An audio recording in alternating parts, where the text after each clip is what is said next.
particularly strong in Italy and France. And then in the UK, Nigel Farage's New Brexit Party captured over 30% of the vote, the biggest party in the country that plans to leave the union, in theory, by mid-autumn. Overall, though, the numbers of pro-EU delegates is larger than Eurosceptics. But it is a wake-up call for the mainstream parties across the continent. In Milan, Italy, Amy Kellogg, Fox News. Late word that Canada is taking a first formal step toward ratifying the new North American Trade Pact. President Trump has been urging Congress to support it, but there's no vote scheduled. Lisa Brady, this is Fox News. In illness and in wellness, Calvo's Select Care is health care that is there for you. That's why over 80% of the Guam medical community places their trust and insures with us. We offer our members wellness and fitness programs for a healthier lifestyle and provide a comprehensive medical network on and off island to help members from unexpected illnesses. Contact Calvo's Select Care today for more information.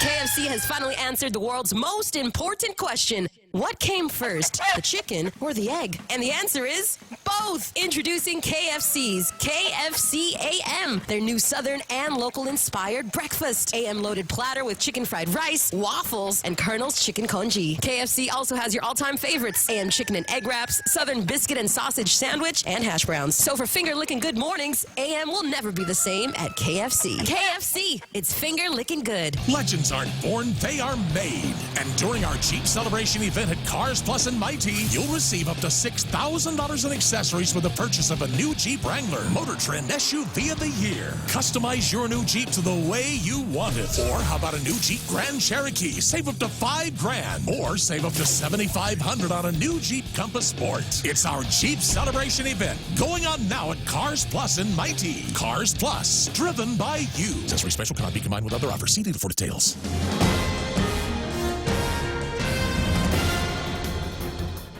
Half a day and good morning, Guam. News time here at The Point is 7 minutes past 6 a.m. this Tuesday morning. I'm Kevin Kerrigan. Here's a look now at some of the top stories from the Guam Daily Post. Retired Airport Police Chief Robert Camacho's Agana Heights home has been broken into again. Camacho said he awoke yesterday morning about 4 a.m.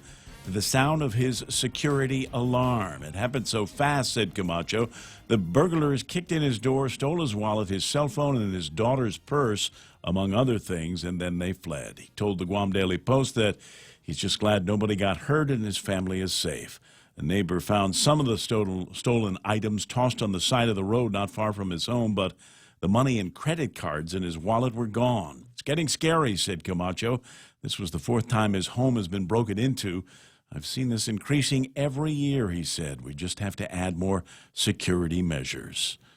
Marlene Risa Iwiley, who is charged with vehicular homicide and the death of 4-year-old Jericho Zion David, has been released on a $50,000 personal recognizance bond. According to the magistrate complaint, she backed out of her driveway on Manga Court in Dededo earlier this month and struck and killed the young boy. She told police she was on her way to work and was reaching to get some betel nut when she felt a bump.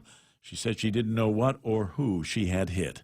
The incident was caught on a video surveillance camera. During her magistrate hearing on Sunday, the prosecution recommended the $50,000 bond, saying Iwiley was not a flight risk or a danger to others. Judge Benjamin Sison agreed and released her. Iwiley agreed to reside at another residence away from where the deadly crash occurred. The dead boy's mother, Jenny Davis, told the Post yesterday that she was disappointed and unaware that Iwiley had been released. We'll have more news after this. Business travel just got easier. Take your data plan with you for only $10 a day to all 17 Data-to-Go destinations. Never worry about additional data roaming charges when you go where your business needs you. The U.S., China, Thailand, and so much more. Have the assurance you need to check emails, surf the web, and stay connected. Call 688-2677 today to make sure your account is Data-to-Go ready. Docomo Pacific.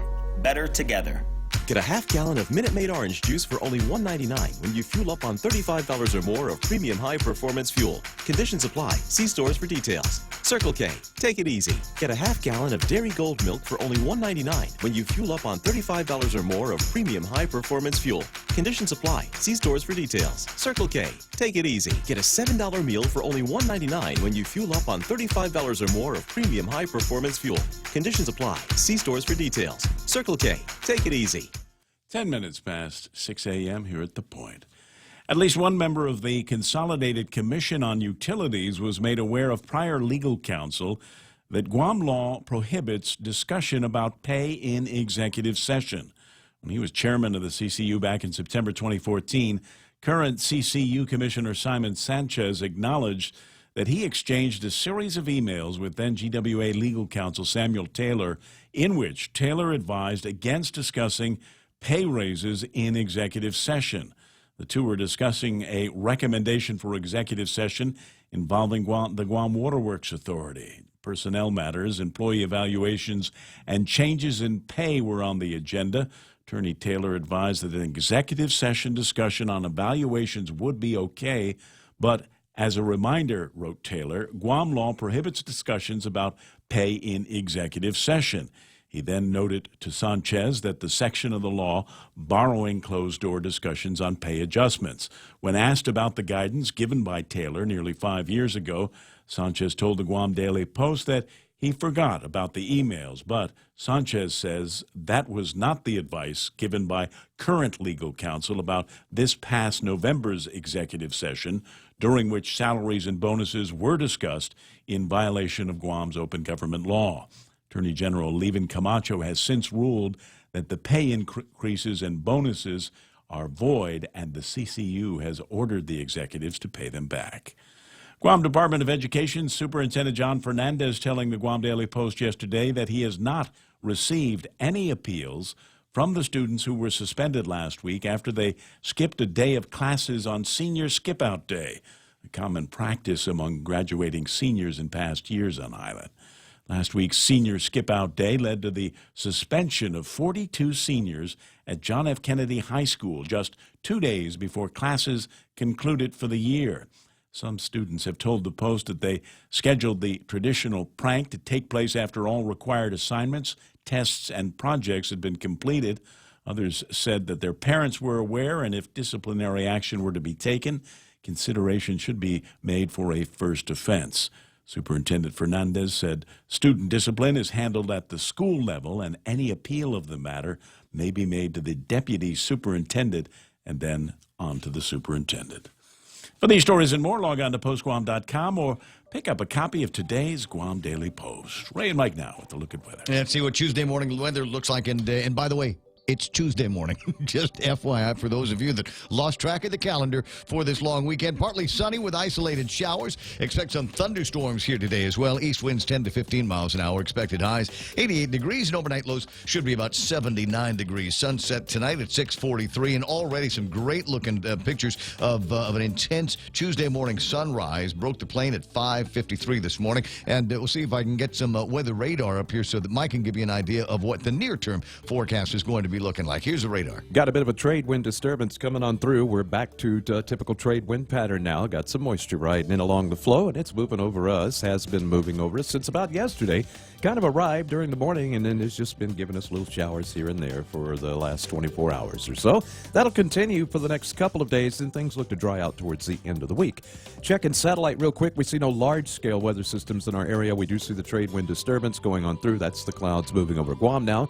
Blobage down to the southeast, not much of a hassle, nothing to really worry about there.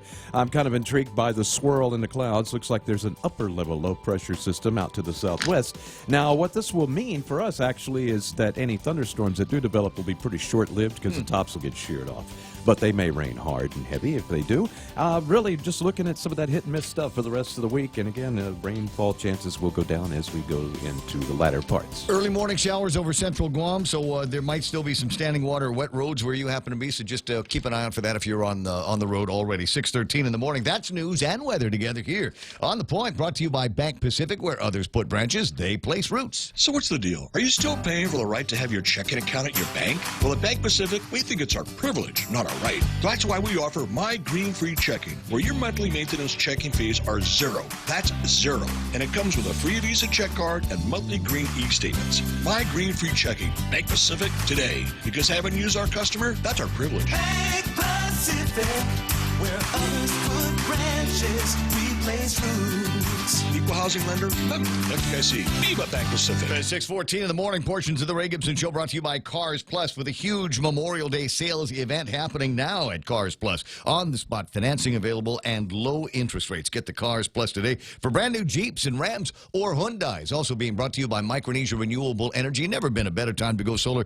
especially now because they've got batteries that attach to your solar panels. It's a whole new world, and they'll be happy to take you through it. Guys over at Guam Regional Medical City, the first choice for your specialty care needs, and of course American President Lines, where they are shipping the future. The Ray Gibson Show. Morning talk that matters. Call now, 888-TALK. That's 888-8255.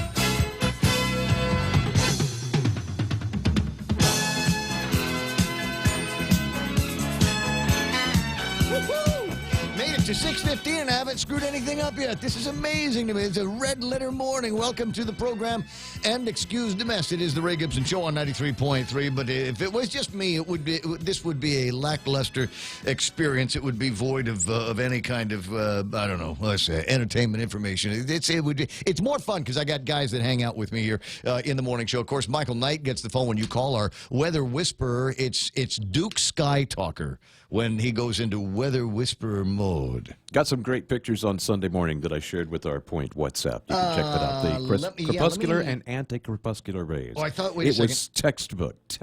So you're talking about this one here, right? No. It's the most recent one I got from you. No, these would be for Sunday. What day is it? Today is it's one of those days. So click back about 1, 2, 3, 4. How about this? Can I just leave that up there for a while That's while I look some for the kind other of ray. one? That's slightly non-crepuscular. By the way. Let's just watch out, terrorists in the neighborhood here. Okay, wait. So what am I looking for? This is you, right? That's Michael Knight, and this is the oldest one. Yeah, you got to go up. It's not the most recent. Okay. Now those are the anti-crepuscular rays. Those are looking towards the west during the sunrise. The picture before that shows what you saw when you looked at the sunset, and really, it's all one part of the same thing. You have the sun rays going through clouds that are off in the distance, and because of our perspective, they appear to radiate out from the point that we're looking at where the sun is, and then radiating back to a point in the distance when we look to the opposite direction. It's really kind of an optical illusion. The shafts of light are actually straight lines that are going over our heads, but it's all about perspective. So this makes it look really cool. Crepuscular here, rays, yes. And these are the anti-crepuscular. Crepuscular. Yes. And what's her name? Donna. Wait, there's others. I got a couple of other things that have been sent to me. This one here is Pam Duvall's. This is the backyard from over at her place, so you get an idea of what things are like in the morning. And I want to say there were a bunch of guys that sent over stuff over the weekend just because they wanted to show what Memorial Day was looking like. So here is Memorial. It looks like it's just over Aston Park in that area. And thanks very much for sending me that. Sunrise, sunset, it didn't make any difference. They're both absolutely gorgeous these days. And in this picture right here, we see more of these rays, these crepuscular rays. Yeah. That's a tough word on a Tuesday morning at 6:30.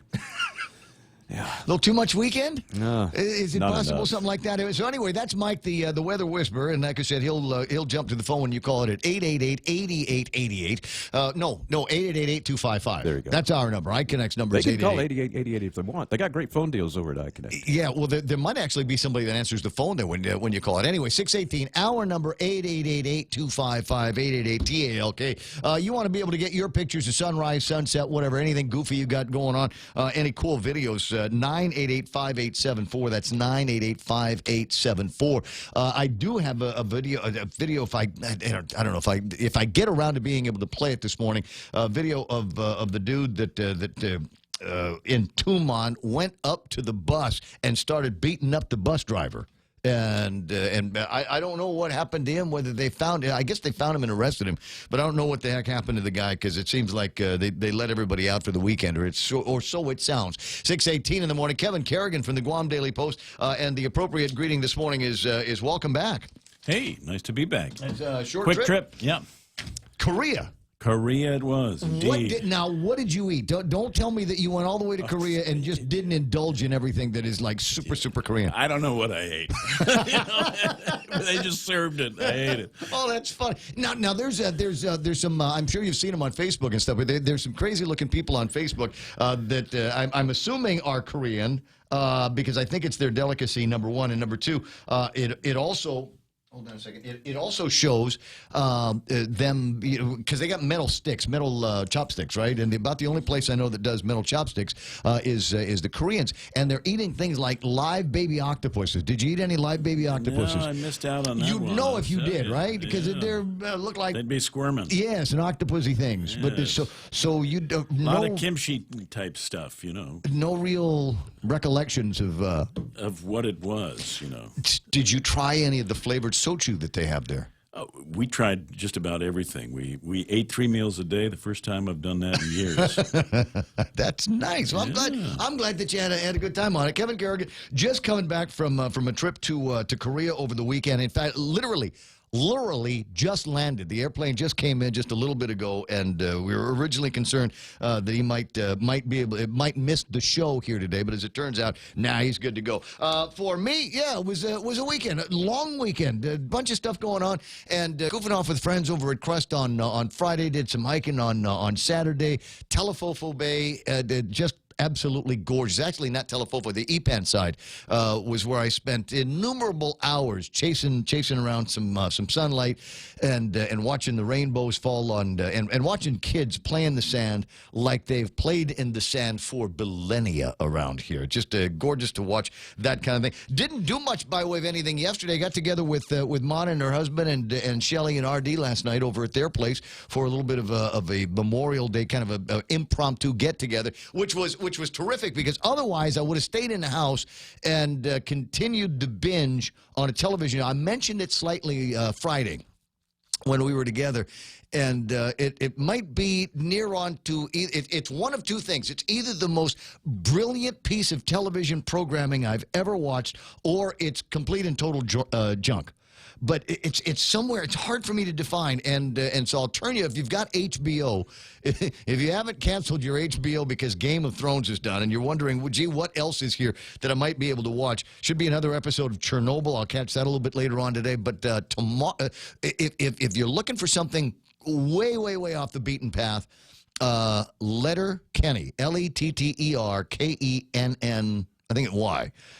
And it's a story of a small town in Ontario, about 5,000 people in it, and you've got, as we do here, an incredible variety of human wildlife in the place. You've got your hicks, you've got your hockey athletes, you got your meth heads, you got your uber religious, and everybody across a broad sexual range in here as well.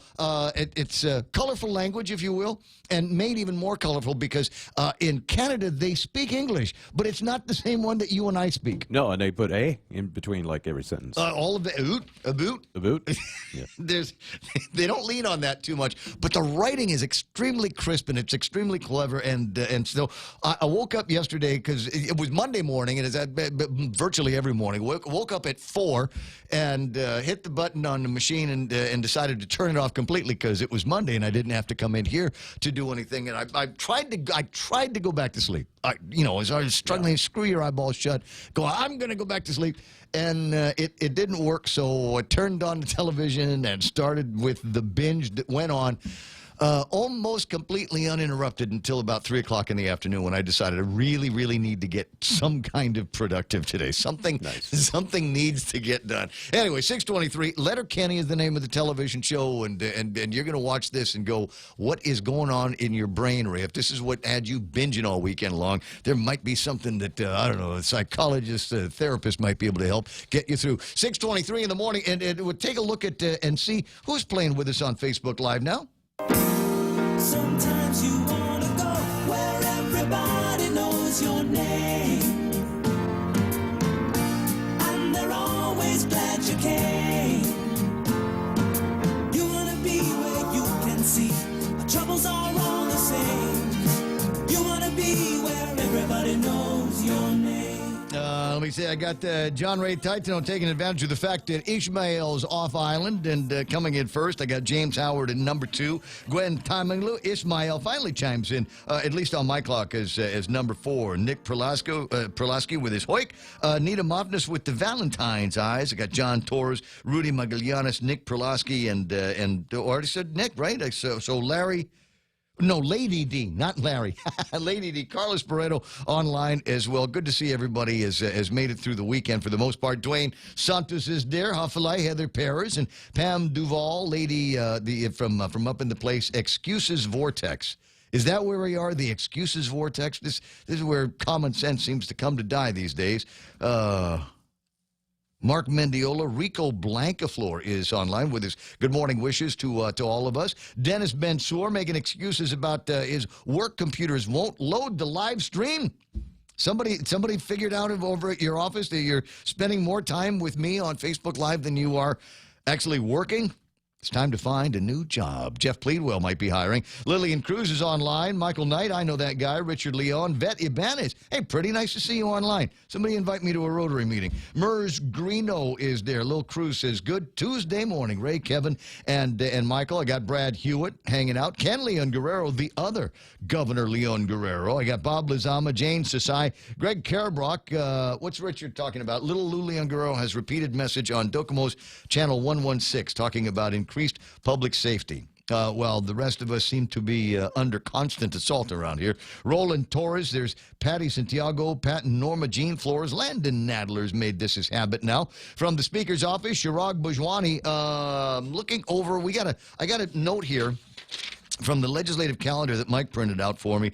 It says we're calling the session at 10, but it doesn't look like there's anything else going to be going on, just certificate Yeah, because at presentations. 11 o'clock, they're starting to do certificate presentations, resolution presentations during the rest of the day. And Right. I just thought it was odd that they were going to have a 1-hour session when there's still so much business that needs to be done. Yeah. Sure. If there's something that didn't make this, let me know. I'd like to see if we're missing anything over at the legislature. Tony, Annette, and Pinko Ada. I got Randy Kruger's there. Joe Ed Cruz, Charlene Marchessault, Debbie Wise. And somewhere in here, she says how great it is to have us back on. Lynn Vince Borja Polino, Andre Bainham.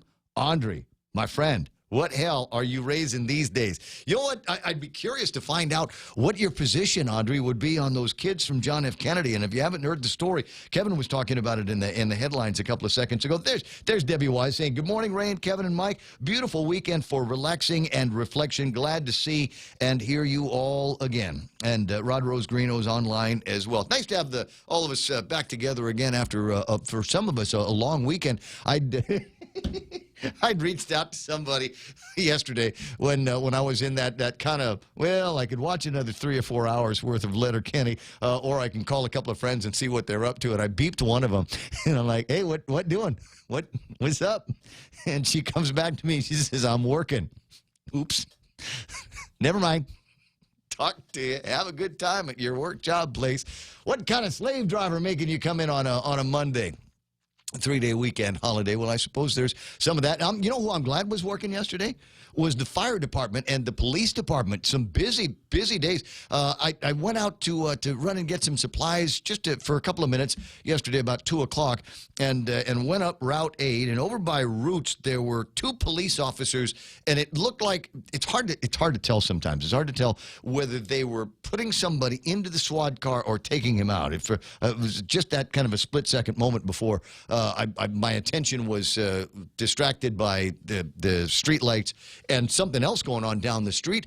Big fire behind what was the old PCC, the old, it is Feathers and Fins right now, but on the top of the cliff on top of that, there was a container of some kind that looked like it caught fire. And so Route 8, rather busy yesterday. So glad to hear the guys from the fire department and the police department were taking care of things yesterday. At least in that neck of the woods. Other places, and I suppose, you want to talk about your riff-worthy things here. It's the front page of today's Guam Daily Post. Homeowner reports 4th break-in. And I first heard about this yesterday. I was cruising around on yesterday, the day before, cruising around on Facebook, and it's Robert Camacho. I know Robert Camacho. Robert Camacho has taken some very, very good pictures of me. But in this case, it is kind of a sad story because Robert Camacho lamenting the fact that he'd been broken into again. But this is no ordinary guy. It's not any ordinary other Camacho like we've got around town. This guy used to be the chief of the airport police department. If the chief of an airport police department is lamenting that he's probably got to get more security gear at the house, and lamenting because it seems to be getting scary out there, oh, wow. Where's that leave the rest of us? You know, I was thinking about it yesterday. As I was looking at the cops and this pullover that they did over at Roots, wondering, is it possible that maybe this is the guy? Maybe they found the guy that was responsible for breaking into to Bob's place. I don't know. I'll see what I can find out. But yeah, it's getting to that point, isn't it, where you feel like, wow, if this guy is not safe, if this guy is not insulated from the Sakis out here in Meth Island, then you know, if we can't. If not him, then, you know, what are we going to do to protect ourselves from these lunkheads? I know this is something the police have asked him, and you know me, I'm always looking at the conspiratorial side of things, but this sounds, again, like an inside job. Someone was able to get past a security system. They knew how long it would delay, and they knew exactly where his wallet was and other things of value. In just a few seconds' time, do you think maybe it was somebody knew where that stuff was? It's somebody he knows. He needs to stay close to his circle and find out. Yeah. Well, I mean, that's an interesting view on it. I don't know. I think there's just a lot of people that go in and very, very quickly determine where the valuables are. If everything was sitting close together in one spot, yes, that's possible. Let's find him, see what he's got to say about it. Yeah, and Debbie reminding me, he's also used to be the director of the Department of Corrections. So are we at that point? I know I am, where the couple of things that I do before I go to sleep at night is make sure I got a glass of water over here, just in case I wake up with a dry throat in the middle of the night, and make sure that the coffee is set and ready to go for the morning, and make sure that there is a loaded pistol within arm's reach. Do you put like a napkin over your glass? No. You should. Yeah, because little dust and things will float into it. Did we have this conversation about spiders jumping into people's mouths while they're sleeping? 888-8255. Commissioner Roy Gamboa, how'd you do with the Mango Festival? James Howard says that's no sake. Also agrees it might have been some kind of an inside job. Hi, Jackie Cabrera. Good to have you there. Ralph Alexander O'Connor saying, half a day from Tacoma, Washington. Huh. I spent a little bit of time. Was one of my Good Samaritan things. There's a girl living out in Spanaway right now, and over the weekend she was feeling mahaling for home and was asking for Facebook friends to post some pictures of Guam so she could get that feeling up in Spanaway that she was near to home, and so I sent her a picture of the view that I had down in Ipen Telefofo. Just absolutely gorgeous. Couple of likes on that. Hopefully you do the same thing. Ralph, you ever want something like that, just let me know. Everybody around here be more than happy to ping you with some great pictures of Guam. Karina Rose Faring is online. So is Ed Massey. Good to see. Apparently, we've got everybody online. Tell you what, let's get caught up with some headlines. We'll wrap ourselves around some news here and see if that gives us some stuff to talk about on the other side of all of that. It's time for headlines from the Guam Daily Post. Here's Kevin Kerrigan. Half a day and good morning, Guam. And the headlines for the Guam Daily Post this morning: a United Airlines flight returned to Honolulu on Sunday morning after passengers say one of its engines caught fire. KHON-TV in Honolulu reporting that 142 passengers on board the early morning flight, which was headed to Majuro, the capital of the Marshall Islands. It was a 5-hour flight over open water. The pilot announced that one of the compressors of the engine failed and the plane was returning to Honolulu. United issued a release saying the flight number 132 had to go back because of mechanical issue with one of the engines. The plane landed safely without injury. Starting this week, official enumerators will interview households in all villages for the 2019 Household Income Expenditure Survey. The survey is being conducted by the University of Guam Cooperative Extension, the Guam Department of Labor, and the Guam Bureau of Statistics. The survey workers will wear official UOG safety vests and will carry a picture ID. They're scheduled to visit about 2,500 randomly selected households over the next 4 months. Participation is voluntary. The interview includes questions about expenses over the past 2 weeks. The information will be kept confidential. The Household Income Expenditure Survey is one of the most reliable economic data tools for rebasing the island's consumer price index.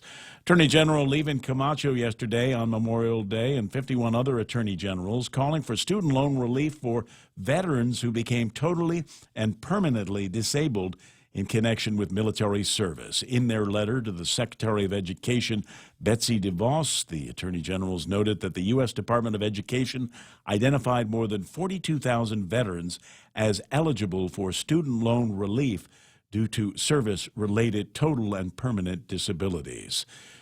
To properly honor our military service members, Attorney General Camacho stated in a release, we must do everything we can to take care of our veterans. For these stories and more, log on to postguam.com or pick up a copy of today's Guam Daily Post. It's 6:34. Remember that number I gave you earlier that I got wrong? Okay, I'm going to give it to you the right way this time. The number for iConnect is 888-8888. Call them up, and you ought to be able to start calling, I don't know, 7, 8 o'clock in the morning, and somebody may answer the telephone, get you some ideas on what you can do with your internet, your push-to-talk, and your mobile telecommunications plans for 2019. When your family needs medical care, how often do you find the need to visit multiple clinics? When a child has a serious ailment, do you find yourself meeting a medical provider only to learn you must go somewhere else for testing? At the FHP Health Center, you can find multiple specialties and testing services under one roof. And if your family needs urgent care, FHP is there for you with convenient weekday, evening, and weekend hours. Voted the island's best clinic and Pika's best 2 years in a row. FHP, our island, your clinic. Learn more at fhpguam.com. Is it traffic time? Let me see. Is everybody rushing to get to work this morning? Just jump on the road and see what's going to be happening out there. Let me just see if I can get the gizmo all fired up this morning. Let me press on that button, and then, I see it now. But I don't see too much by way of traffic. There's cars on the road, but it doesn't look like anybody is doing anything crazy this morning. Southbound Marine Corps Drive, you'll get hit in some of the usual spots where the intersections are, but otherwise it's smooth going all the way into the downtown Tamuning area, into Agana, all the way south into Sumai. Don't see anything in front of Navy Hospital right now. Don't see anything crowding up over at Anderson Air Force Base. 8, 10, and 16, running clear this morning. 16 and intersection to 10 should be good. Nothing major in front of 10 and 15 right now. 4 is clear all the way into the downtown Gutnya area. So if you're getting on the road right now, enjoy the extra time, enjoy the ride. 6:36 right now, traffic on the point. If you're driving, chances are you'll need gas soon. And by the growl in your tummy, a trip to the grocery store too. But don't just buy gas and groceries without getting double miles. Instead, apply for the new United credit card from First Hawaiian Bank and start earning double miles towards your next trip. Gas, groceries, getaway. With the new United credit card, apply at FHB.com. First Hawaiian Bank, member FDIC. Equal housing lender. Additional terms, conditions, and restrictions apply. It's the Ray Gibson Show. Call now, 888-TALK. That's 888-8255.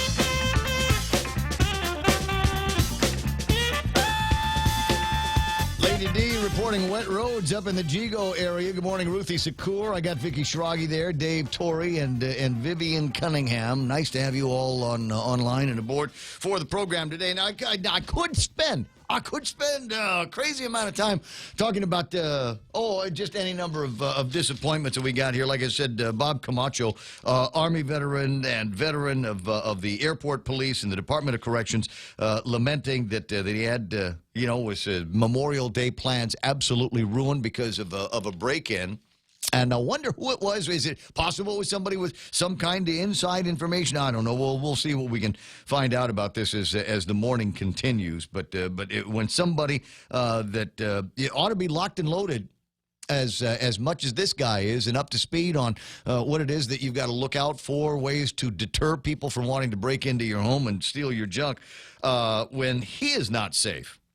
What does that say about the rest of us and our capabilities of being safe? So, do what you got to do. Neighborhood watch, band together with your friends, surveillance systems on the house, really, really good alarm systems with really loud alarms so your neighbors know what the heck is going on.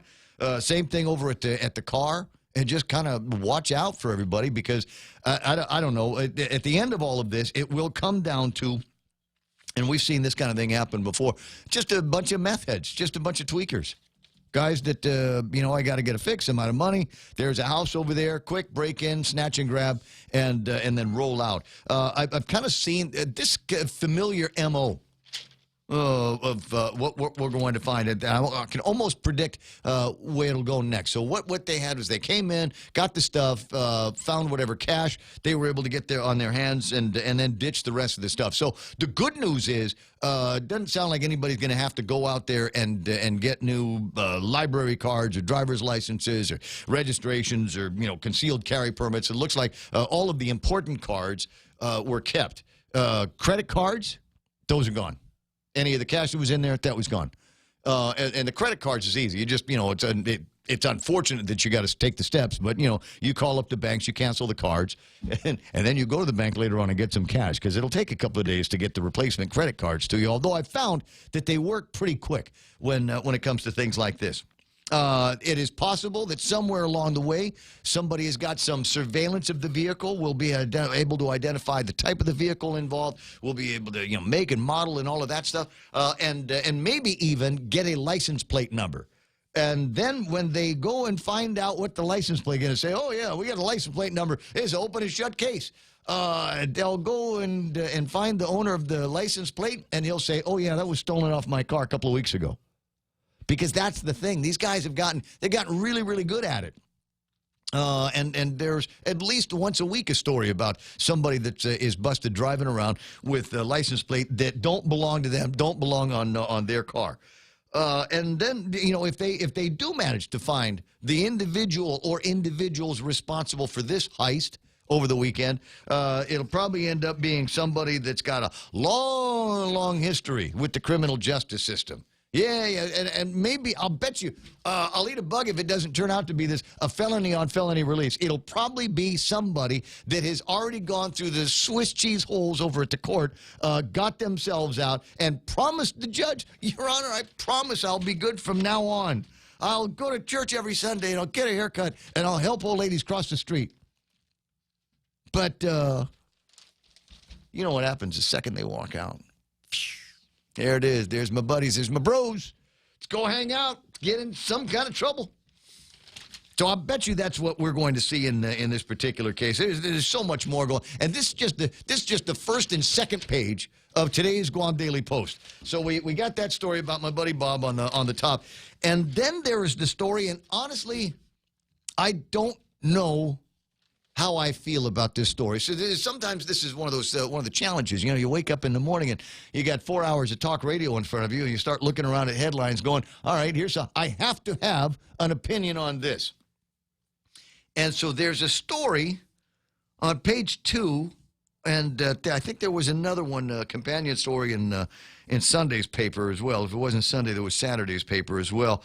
And this one talking about John Fernandez, who says so far he has not yet got any appeals on the suspension of 42 John F. Kennedy seniors, 42 of a bunch of seniors that enjoyed the senior skip out. So it's such a great story. It's such a great story, if you ask me. Here it is, the seniors, 3 and 4 years of studying over at John F. Kennedy High School. Some of them even members of the National Honor Society. And they go out on a senior skip-out day. I said, well, my parents knew where I was going.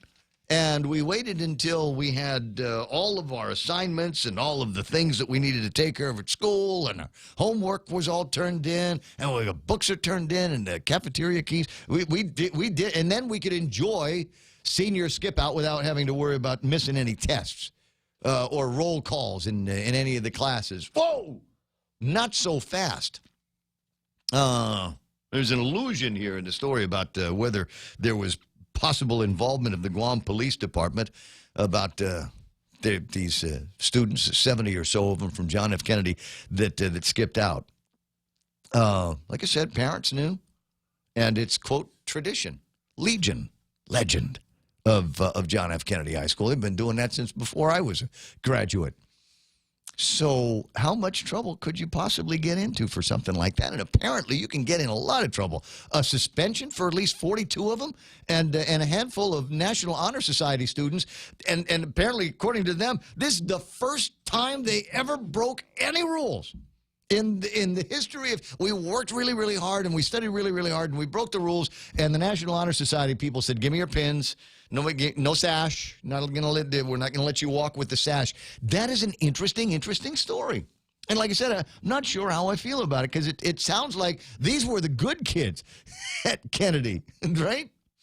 And going out there on a senior skip out that their parents were down for, right? Just how much trouble could they get in? But they broke a rule. So I'm the guy that says stand on the enforcement of all of the rules and regulations. We have to send clear messages to everybody that we've got these rules. This is what these rules are for. And as you know, you break the rule and you're going to have to suffer the consequences. That's life, Kimosabe. Grim as it sounds, that's the way the world, that's the way the cookie crumbles, and that's the way the world turns. On the other hand, I can think about my own life and a time when I was a senior at Father Duenas, and we had a senior camp out, which was originally sanctioned by the school until they found a list of drugs and the names of the prominent children of prominent people in the community that were supposed to be bringing drugs and alcohol in this camp out, and they canceled it. I wasn't at school that day, thank God, and they came to me and said, what are we going to do? I said, well, you got a permission slip from your mom, right? I got one from mine. How about you? Your dad signed off on that? To a man, they all said, yeah, our parents have already signed off on it. And I said, well, then it's our camp out. Forget the school. School didn't see it the same way, and they were that close to kicking us out until my mom got in the middle of it and said, you know, I trust my kids with your kids, and if he was going to be rolling around in the boondocks with the guys that he grew up with, I don't have a problem with it. And so they put us on, I don't know, a month worth of detention, and we were able to graduate. But it was one of those things. I knew I was stepping out of line, and I was down for whatever punishment that I was able to get. But these guys, I guess for so many years, somebody had looked the other way on senior skip day, and they weren't expecting to get in trouble on what was a traditional day away from school. So like I said, not quite sure how I feel about it. Is there room around here for leniency?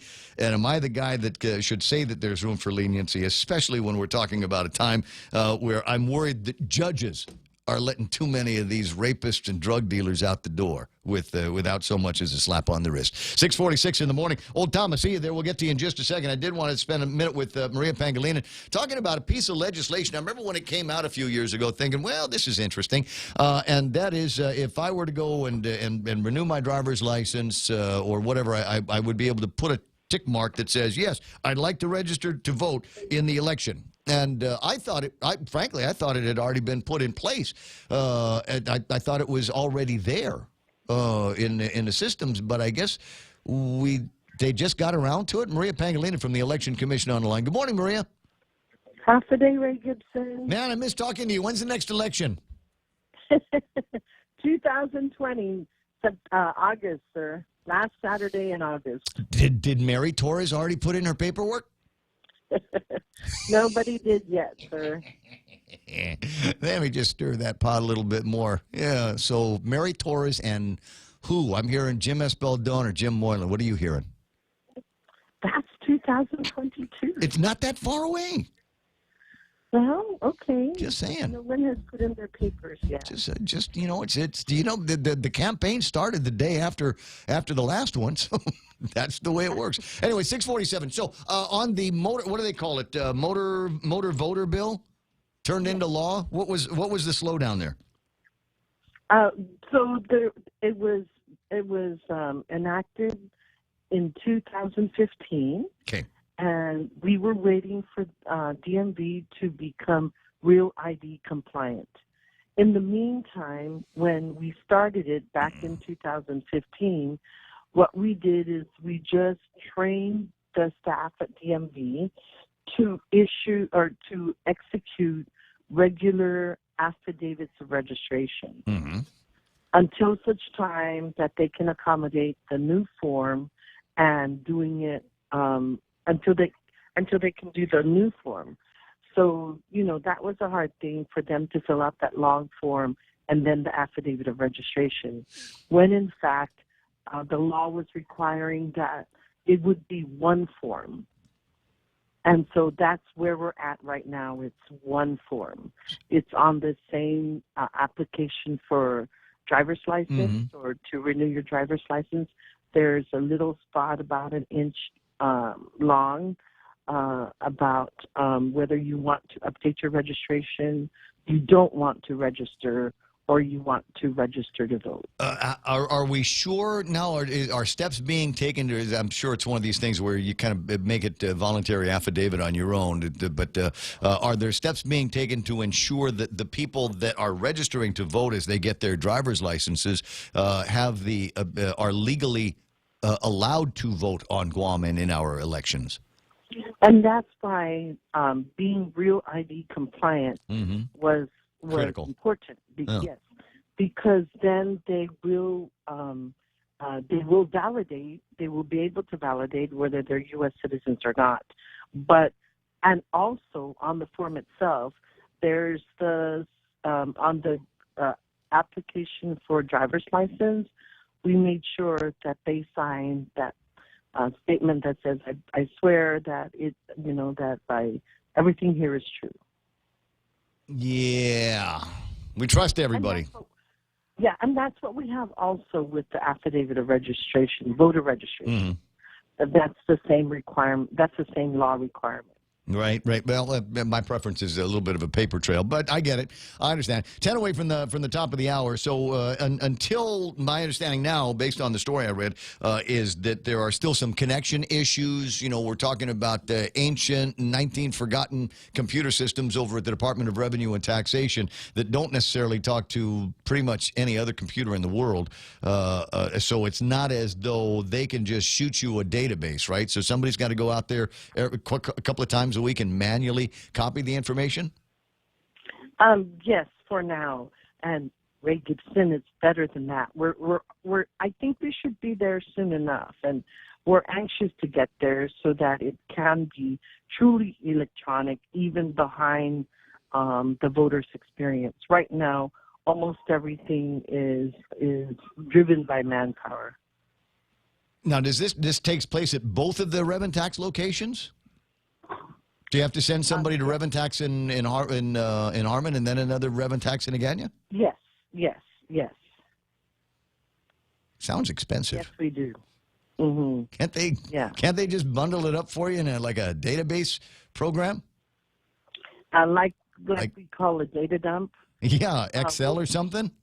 And then just like email it to you? Can they just WhatsApp you the information? Because it sounds expensive. No, they can't email it to us, and they have to encrypt it, or there's some security issues that need to take place, that need to be addressed. But and that's what we need to do, is make sure that the electronic connection is secure. And so with all the requirements for cybersecurity, that just comes into play as we begin to truly connect electronically. All right. So when I get my new driver's license, my Real ID compliant driver's license, it will identify me. Obviously, it will identify where I live, and then ask me if I want to register. Then that data will somehow be sent to you, either in a manual or prospectively electronic format. And then you'll be able to put me on the registration rules. But, I have not yet changed my registration from Barrigada, and maybe I want to continue to vote in Barrigada. So in this new world order, it will recognize that I'm an MTM resident and force me to vote over at San Miguel? Yes, and we will send you a letter. But I like to vote in Barrigada. The law says Mr. Ray Gibson, who sleeps in Mangmung Tumaiti, must vote in Mangmung Tumaiti. But over at PC Lujan, the food is better. The food will get better at MTM. When they know I'm voting there. That's right. Yes. 6:53. See, Maria, that's why I miss talking with you more. We gotta drum up more business for the Election Commission so you and I can spend more time on the phone. Oh, thank you for giving us time to do this, and keep up the good work, because we need to tell everybody to hurry up and get it done. Getcha. Quite a few are declining to register. But that means that they would, because they're like me. They want to vote where they are. They don't want to vote in. Maybe they're the ones that still believe that it's only the voter registry that puts them on the jury list. Oh yeah. There are a lot of different ways to get the name on the. Yes. I hear you. Well, there's that consideration as well, and there's nothing we can do about educating people on that. I got to run because it's already 6:55. I'll talk to you pretty soon. Yes, Jesus Masi Ray Gibson. I'll see you pretty soon. Maria Pangolina right there. Isn't that great? There's the executive director of the Guam Election Commission. And we can talk to her before 7 o'clock in the morning about vital and important election commission business. Isn't that nice? This is your taxpayer dollars at work, isn't it? 6:54 in the morning. Tom's on the line. Good morning, sir. How you doing, my friend? Oh, man, what a weekend. What'd you do? Don't tell me you just sat around and watched the grass grow. I went down to the memorial. Oh, nice. Yeah, anyway, I know that the students did something wrong, right? But instead of suspending them, they should have had the students that did the wrong thing by skipping out, that do some maintenance around the school to prepare for the new school year, like, water blast around the bleachers at their football field, for example. Or trim the tangan-tangan around the perimeter of the football field, stuff like that. And also police have all the trash around the perimeter of especially the JFK fence. Yeah. The JFK fence has got all kinds of trash strung around the chain link fence there. They could have had those students do those things, I wish our administrators can have a little more imagination instead of just suspending those students. Because the students are bored because their school year is almost over, but they're still required to be there because of the law that they have to be there for so many days. Yeah, that's what they're saying is, we got, we didn't need to be there. All of the instruction work was done. Our homework that was required was turned in. We've taken all of our tests. It was just, kind of just filling in the last couple of days of school. What we're going to do, everything is going to be AV in the last couple of days of school. They bring in and make us sit through, we'll watch movies. Ooh, look, it's The Lion King. Yeah, that's what I'm saying. The students are bored, right? So why don't the administrators just use some imagination and instead of those students being bored, get the whole student body around the campus and do some painting or whatever, Usually the senior class, some paint or something. Yeah, usually the senior class will provide some kind of gift back to the school on the graduation. But like I said, I mean, there's a part of me that says what we really, really need to be tough on kids and show them that for every infraction of the rule there is going to be some kind of penalty for which you have to pay. And if you get in significant enough trouble that leads to your suspension and you're a student at National Honor Society, one of the penalties might be being removed from the rest of the family because you went out there and broke the rules. I mean, there's a part of me that wants to be that tough on these guys, and then there's the other part of me that says, dude, I remember when I was 17 going on 18. I questioned authority, questioned the rules, all kinds of trouble. Yeah, I wish our school administrators would have a little bit more imagination, Use the students to prepare the school for the next year. All right, my friend. Thank you. Talk to you pretty soon. Yeah, it's one of those. I'm starting to see a whole lot of people in the at least the Guam Daily Post in their editorial this morning talking about, or I think it's this morning, somewhere over the weekend, talking about this particular case and how they might need to not necessarily look the other way on this. But kind of recognize it, recognize the kids. It's like the only people that got in trouble at the school were the brainiacs, right? With the NHS kids in the last couple of days of the school year. They're the only ones that got in trouble. The ones that are still, parking across the street, smoking on the campus, bringing their vape to school, all of that stuff, nobody gives them a hard time. But when we've got 70 kids that got busted on the senior skip out, that's it. Chain gang. That's because those 70 are the evil geniuses, and you're going to nip it in the bud. It's possible. maybe somebody looking at the things in those terms. I don't know. I mean, if you're a parent of one of these kids, and I know I'm talking to parents, how would you have gone? How would that have gone down with you? You know, especially if you knew your kids were going to be doing senior skip out. Would you have been all right with them doing that? And number one, and number two, would you appeal to the school? Any suspensions or adverse actions based on that? Like I said, it's legion, it's legend. Man, I remember last day of school one year, and I want to say we were juniors, and we had it was a tradition from Father Duenas, last day of school.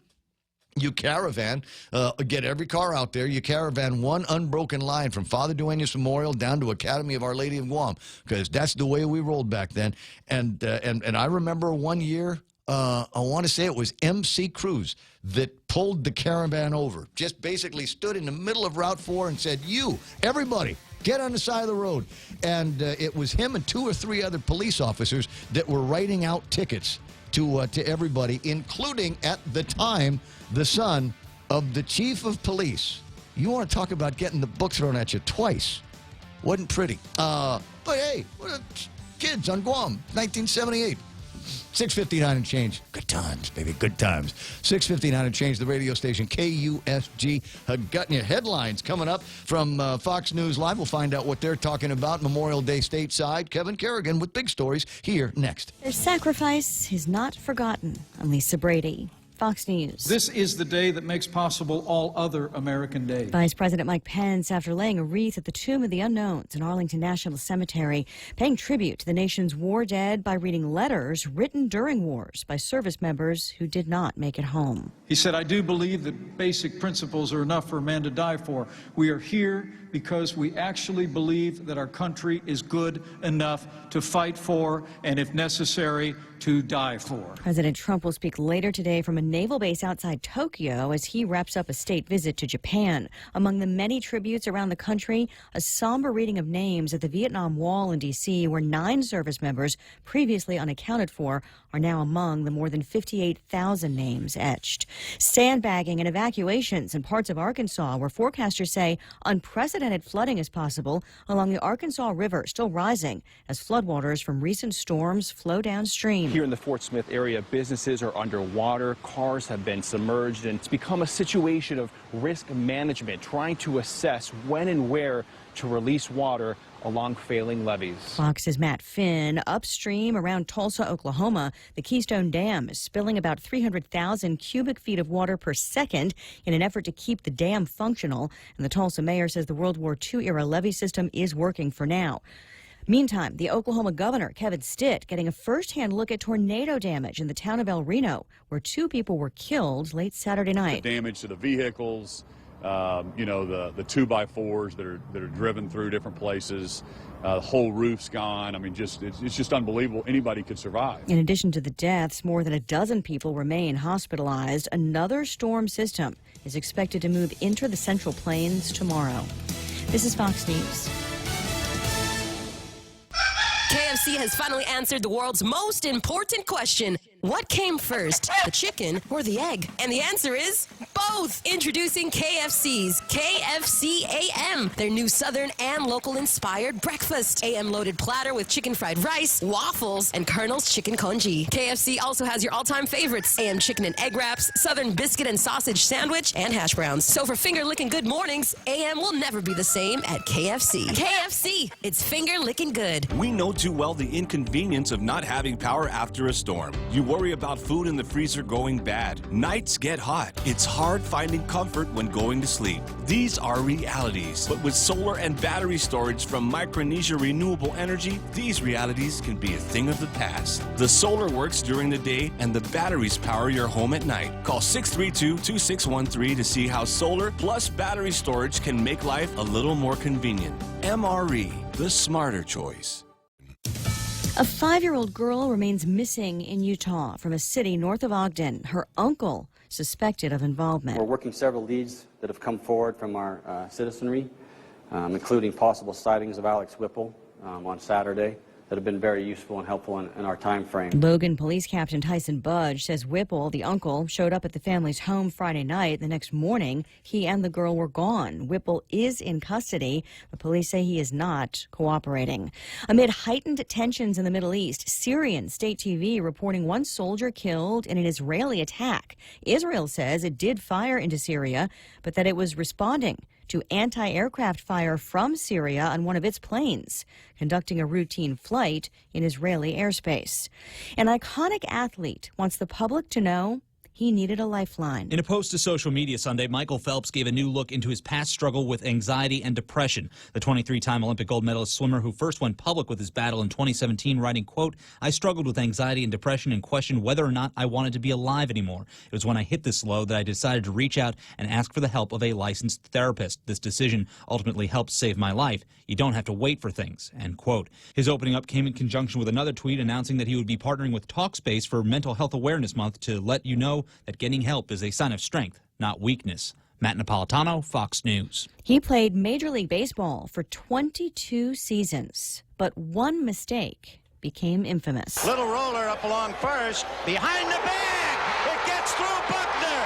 Here comes Knight, and the Mets win it.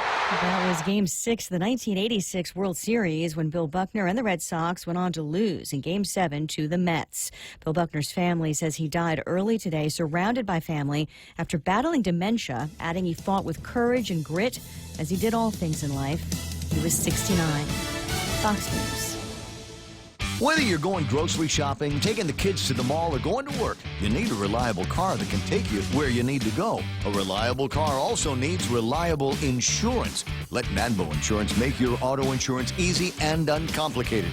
With Manbo, you can also save big when you bundle up and insure your car, home, motorcycle, or business. Enjoy great savings up to 50%. Visit nanbo.com or call 477-9754 for more details.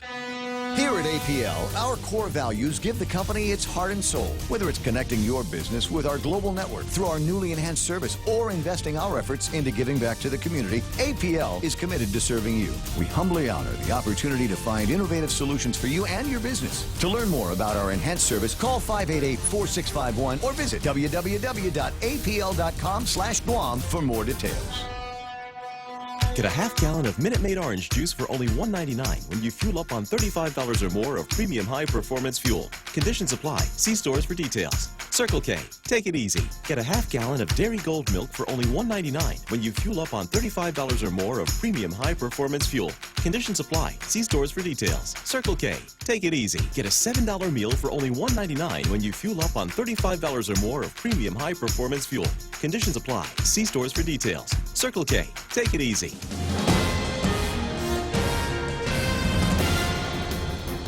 Half a day and good morning, Guam. News time here at The Point is 7 minutes past 7 a.m. this Tuesday morning. I'm Kevin Kerrigan. Here's a look now at some of the top stories from the Guam Daily Post. At least one member of the Consolidated Commission on Utilities was made aware by prior legal counsel that Guam law prohibits discussion about pay in executive session. When he was chairman of the CCU back in September 2014, current CCU Commissioner Simon Sanchez acknowledged that he exchanged a series of emails with the Guam Waterworks Authority legal counsel, Samuel Taylor, in which Taylor advised against discussing pay raises in executive session. Employee evaluations and changes in pay were on the agenda for that meeting. In his email, Attorney Taylor advised discussion of evaluations in executive session would be okay, but as a reminder, Taylor wrote Sanchez, Guam law prohibits discussions about pay in executive session. Taylor then noted that the section of the law barring closed-door discussions on those pay adjustments.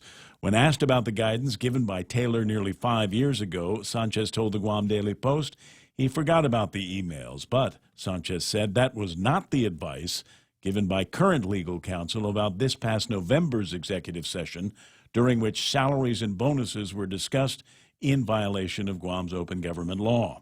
Attorney General Levin Camacho has since ruled that the pay raises and bonuses approved following that November session are void, and the CCU has ordered them paid back. Guam Department of Education Superintendent John Fernandez telling the Guam Daily Post yesterday that he hasn't received any appeals from the students who were suspended last week after they skipped a day of classes on Senior Skip-Out Day, a common practice amongst graduating seniors in past years on island. Last week's Senior Skip-Out Day led to the suspension of 42 seniors at John F. Kennedy High School just 2 days before classes concluded for the year. Some students have told the Post that they scheduled the traditional prank to take place after all required assignments, tests, and projects had been completed.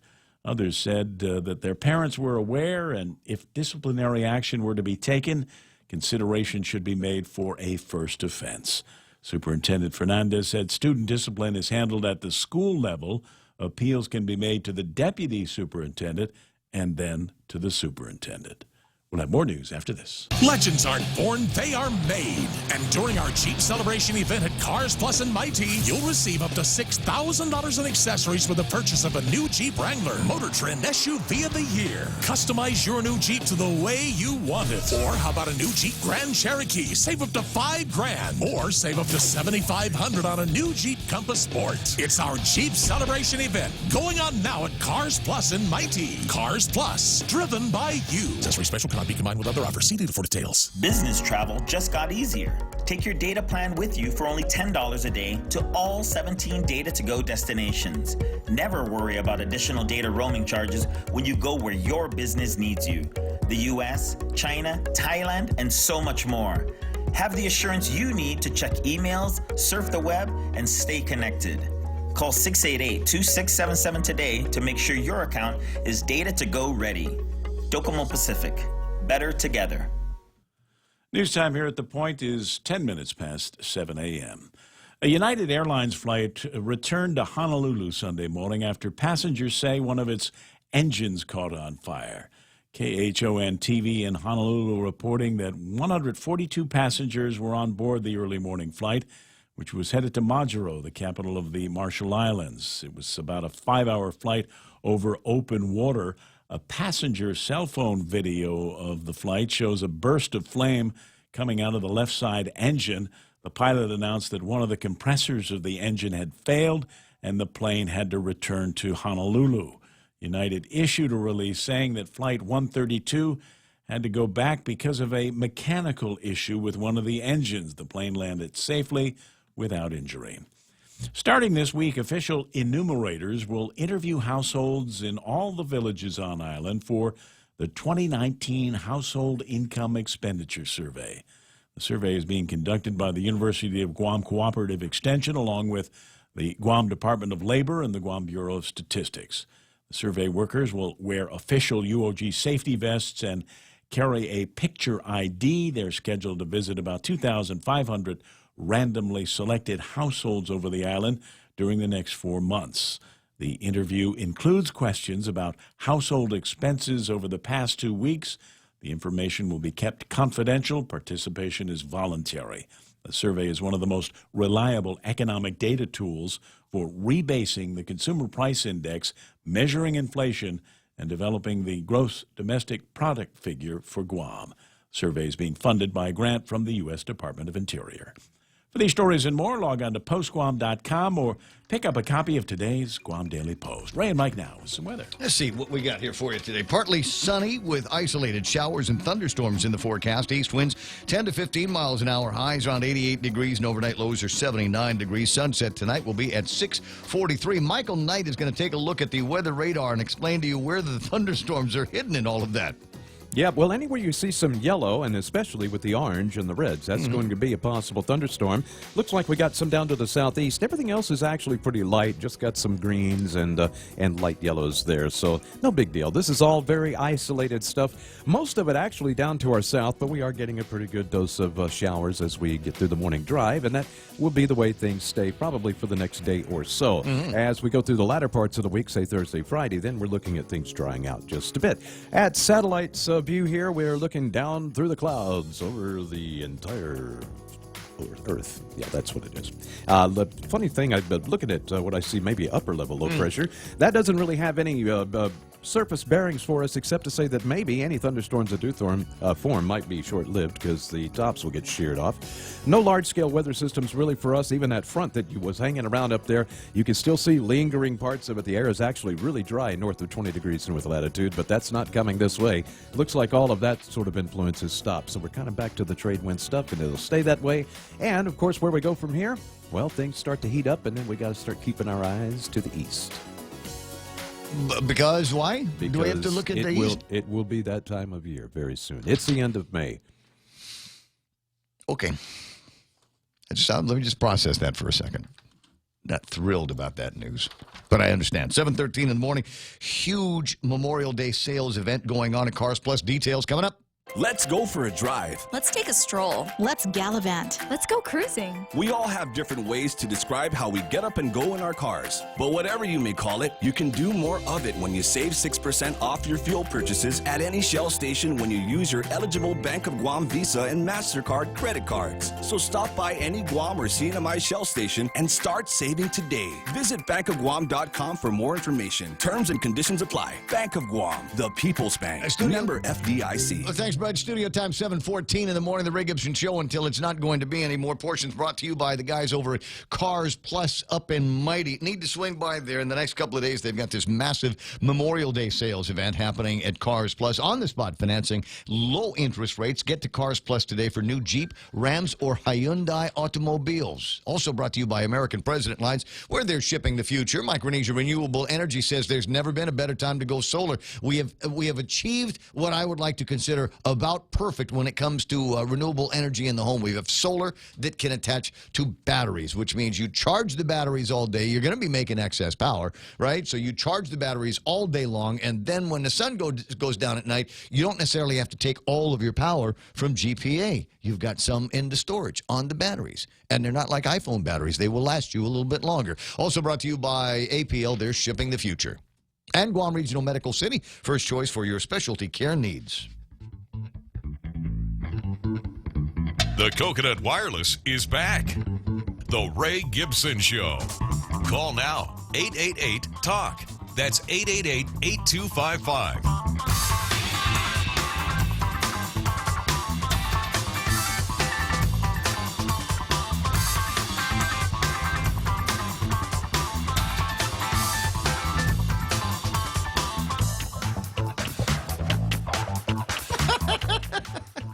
Sorry, every once in a while, check on Facebook before I jump back on the air, and I saw this meme here, and it made me laugh. I ran out of coffee this morning. Tequila seemed a reasonable replacement. Everyone is so pretty today. I love that. Wait a second, I'm going to save that one and on the phone and share it with a couple of friends of mine. Day drinking? What's the problem? Early in the morning? Well, it's happy hour somewhere. There's another picture that somebody had posted up of a couple of cocktail glasses. Or it was a beer glass. I think it was a beer glass in an airport lounge. And the person was asking out loud, you know, is it okay to have cocktails, beers in the airport lounge, even though it's like 6:30, 7 o'clock in the morning?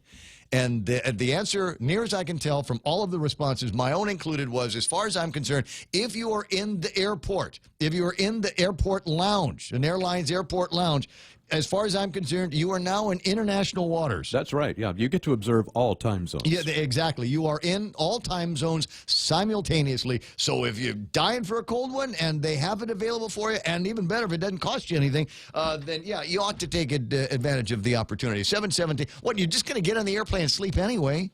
You're just getting on the airplane. I was talking with a buddy of mine in the airline business, talking about some of these long-haul flights. They've got one coming out of Japan somewhere, and the flight attendants love this flight because they say it's the easiest one in the world for them to do, because it's one of these long hauls that you get on in Narita or someplace, and they ain't going to talk to you until you get to the middle of the country, out in Denver or you know, someplace even further, Minneapolis, etc. So the idea is you get on the airplane, and it's a night flight, right? So you get on the airplane, and they say, Mr. Knight, what would you like to eat? And you say, well, I'll have the chicken over here, and then I'll have the fish in that one, and I'll have the steak for the beef stroganoff for breakfast. Ooh, beef stroganoff on Delta Airlines. You remember that? Anyway, Northwest.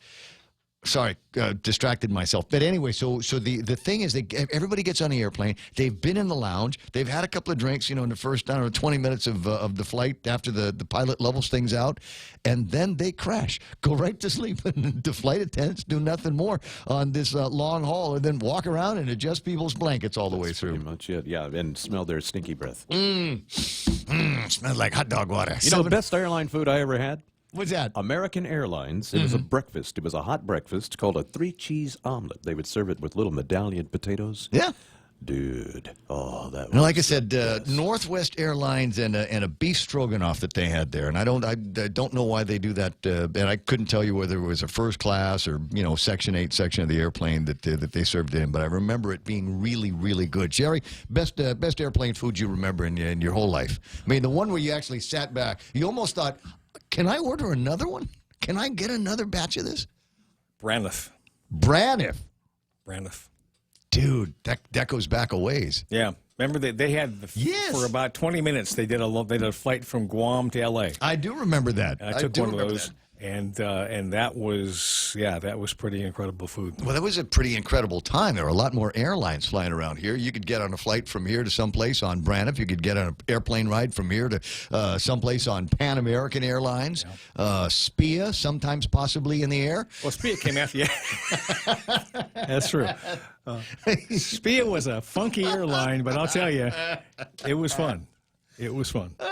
Yeah, that was crazy. I remember standing outside waiting to go someplace, and the guy says, "Hold on, I think we sold a couple more tickets. We'll wait for these guys to show up. We'll walk them through customs, get these guys on the airplanes. We're not leaving until we're full. So if you want, But I don't remember it being very, very expensive back in those days to get on the long, even to Hawaii. Yeah, well, any of the airlines. I don't remember them being years very and expensive. years, it was one price. If you go back way, way, way back, The Japan flights. Well, no. Transworld, TWA, and Pan Am left here an hour apart, 7 o'clock and 8 o'clock, on 707s in those days. So Pan Am brought in the 74, and it was $808 round trip to the mainland. 808 round trip to the mainland, both of them. So you want to talk about the gasoline guys charging the same prices? Same thing. The same thing with the airlines. Same price. Wasn't it Back for a long then, though, $808 was some serious coin. Oh, yeah. Then, I mean, if you look at it in terms of today's prices, you say, wow, it's so much cheaper back then. But, I mean, deadjust everything for inflation. And, yeah, $800 was a lot of money. Yeah, then Sam's up here United saying, we're a bargain. What are you talking about? Those Exactly. guys charged those arm and a leg back then. But now Japan, the Japan flight for a long time was it $124.76 or something? But pocket change. You find it in your sofa. That's enough to get to Japan. And but the yen was $360 at the time too. So Yep. But the thing was, and the hotels were still expensive. It didn't matter what standards you wanted to use; they were still. So the president is supposed to be in DC in Japan now. I guess for part of that handoff with the father and the son. Got the old man abdicating and the son taking over. Anyways, I think that's interesting. I'm not sure if he's going to be coming by here on the way out. Is it possible there's room for some kind of snubbery? I suppose there is. I got to take a quick look at what some of the numbers are before we get into Jerry Roberts. And today's Extra Point, double Jerry Roberts today because it's Tuesday. I'll repeat that for some of you that are going, what did he say, Tuesday? Get out of here. Yeah, really, Tuesday. It is. It's a 4-day work week for a lot of people. S&P 500 closing up last week, 3.82 points, 2,826. The NASDAQ unchanged at 76.37. Dow Jones Industrial Average at 25,585, picked up almost 100 points in late trading, but we'll see what happens over this long weekend. FTSE opens in the green, so does the Nikkei at 65 points higher, 21,182. Hang Seng at 27,288, off by about 65 points. That was Hang Seng. Sorry, Shanghai at 28.92 and the DAX at 12,071. On the commodities, bad news on West Texas, but not by a whole lot. Trading at $58.19. Last time we looked at it this morning, it's $58.38. So they picked up, another 19 cents or something like that in value. $75.09 for a barrel of Tepis crude on Friday, the last time Jerry and I and you and I took a look at it. Trading today at $72 and a penny. Down.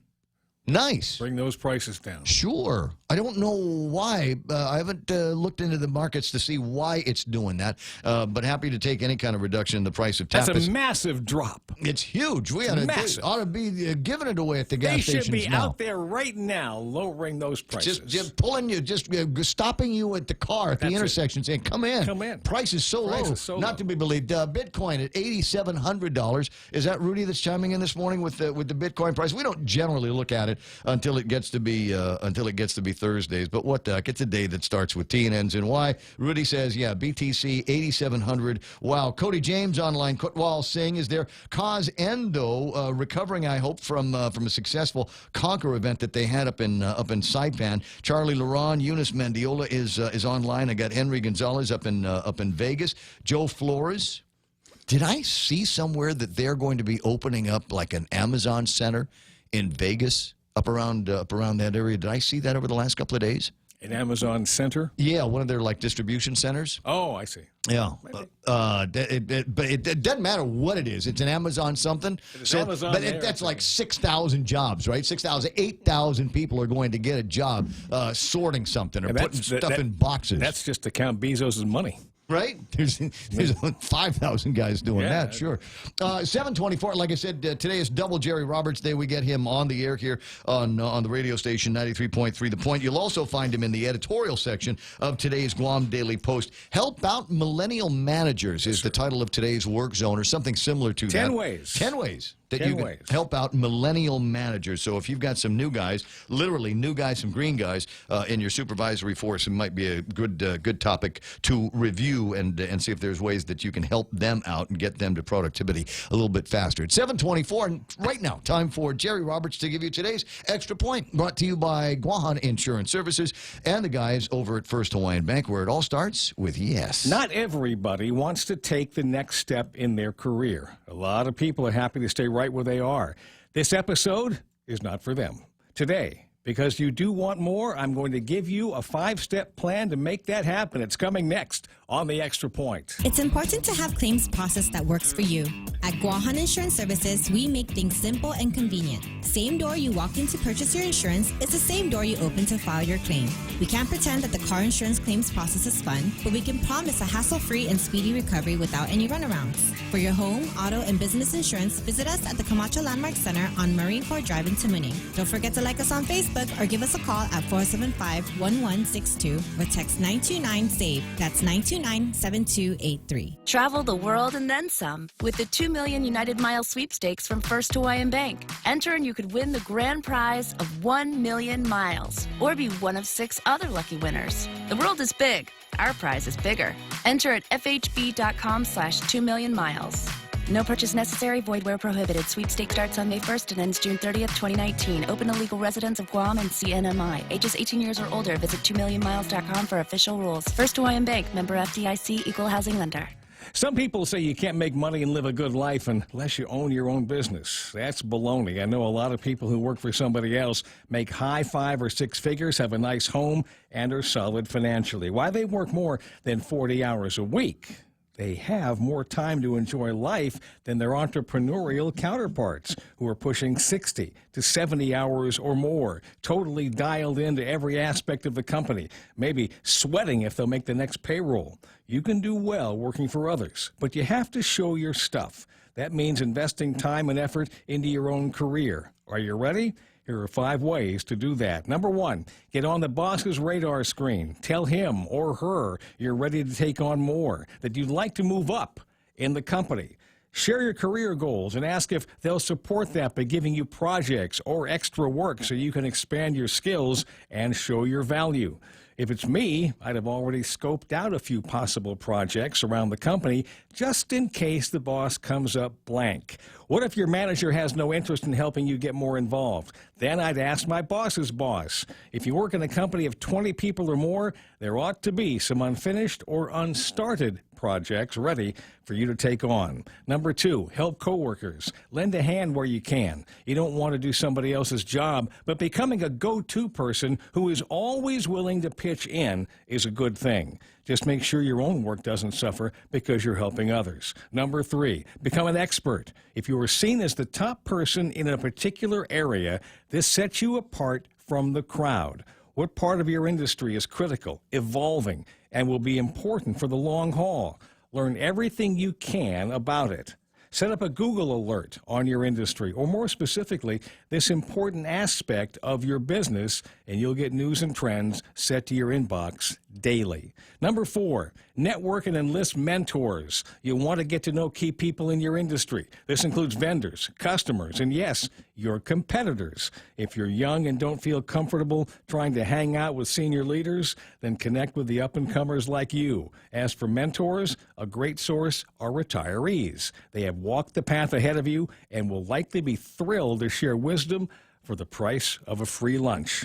As well, schedule short and regular meetings with your boss and turn them into a mentor. If your boss is not the CEO of the company, then go for the top. He or she will definitely be interested in developing new talent. Invite them to lunch and take a journal or a yellow pad with you to write down their ideas. And number 5, you own your career. Read books and take courses that will broaden your knowledge and perspective.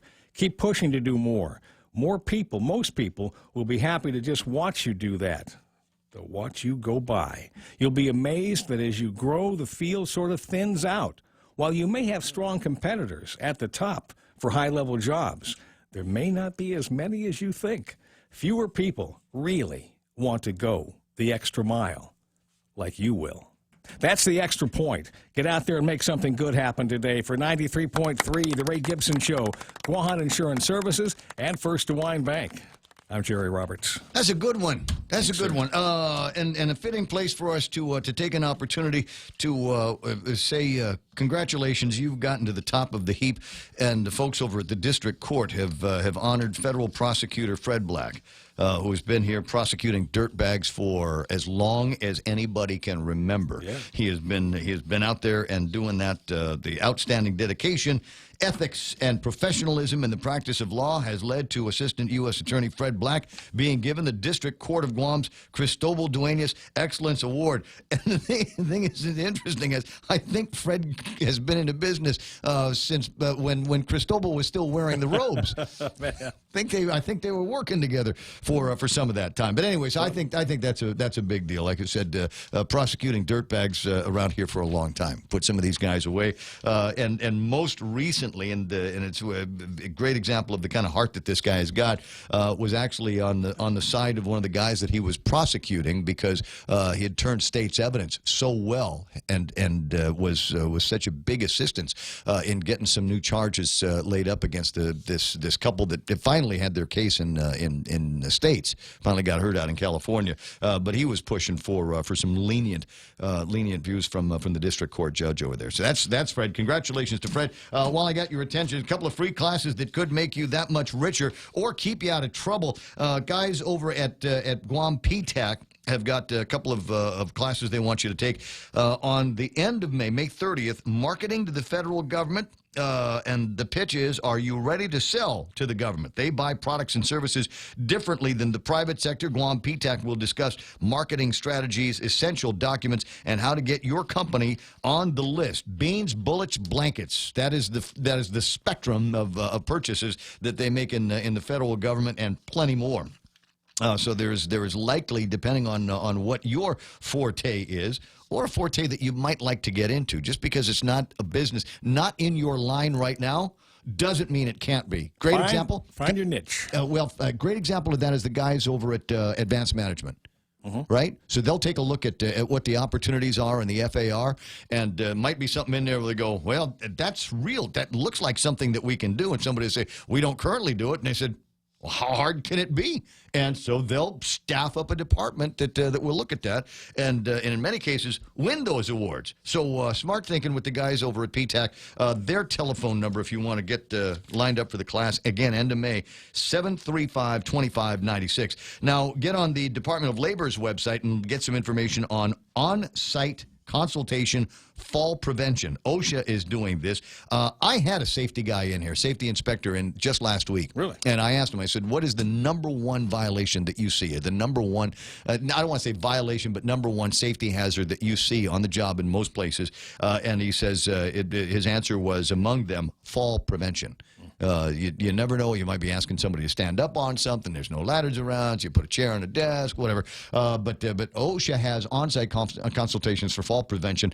My guess is this will work in just about any workplace, but especially if you've got warehouses, bucket trucks, guys that go out there. Anybody's got to stand any more than about 2 or 3 feet off the ground should probably have some kind of view on how to make that safe. Next one's going to be, that's the 28th, and then there's disability law in the workplace. This one is a must attend. I would say general manager and above should attend this, so that and anybody that is doing any supervising of employees, because the ADA laws are not the same ADA laws as they were in the 1970s and 1980s. They change, they evolve almost on a daily basis. And your understanding of what reasonable accommodations are and what's covered under the disability laws, I guarantee has changed. It didn't matter when you jumped in. I guarantee it's changed, and there's a chance for you to get some free education from the Department of Labor on this. May the 30th, their website, dol.guam.gov/events. Look at the time, would you? 7:33. That's all the time we got for Jerry Roberts hitting another home run for today, and Kevin Kerrigan's got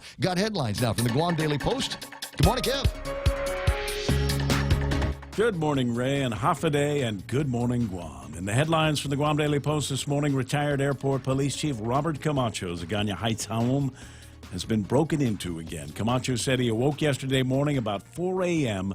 to the sound of his security alarm going off. It happened so fast, said Camacho, the burglars kicked in his door and stole his wallet, his cell phone, and his daughter's purse, among other things, and then they fled. He told the Guam Daily Post that he's just glad nobody got hurt and his family is safe. A neighbor found some of the stolen items tossed on the side of the road not far from Camacho's home, but the money and credit cards in his wallet were gone. It's getting scary, said Camacho. This was the 4th time his home has been broken into. I've seen this increasing every year, he said. We just have to add more security measures. Marlene Risa Iwali, who was charged with vehicular homicide in the death of 4-year-old Jeko Sion Davis, has been released on a $50,000 personal recognizance bond. According to the magistrate complaint, Iwali backed out of her home in her driveway on Manga Court in Dededo and struck and killed the young boy earlier this month. She told police she was on her way to work and was reaching to get some betel nut when she felt a bump. She said she didn't know what or who she had hit. The incident was caught on video surveillance during her magistrate hearing on Sunday. The prosecution recommended the $50,000 bond, saying Iwali was not a flight risk or a danger to others. Judge Benjamin Sisson agreed to her release. Iwali agreed to reside at another residence away from where the deadly crash occurred. The dead boy's mother, Jenny Davis, telling the Post yesterday she was disappointed at the release and unaware that Iwali had been freed. Filmmakers under contract with Netflix are currently on Guam shooting a movie called Operation Christmas Drop. The film is being directed by Martin Wood, who's known for directing and producing the Stargate science fiction television series.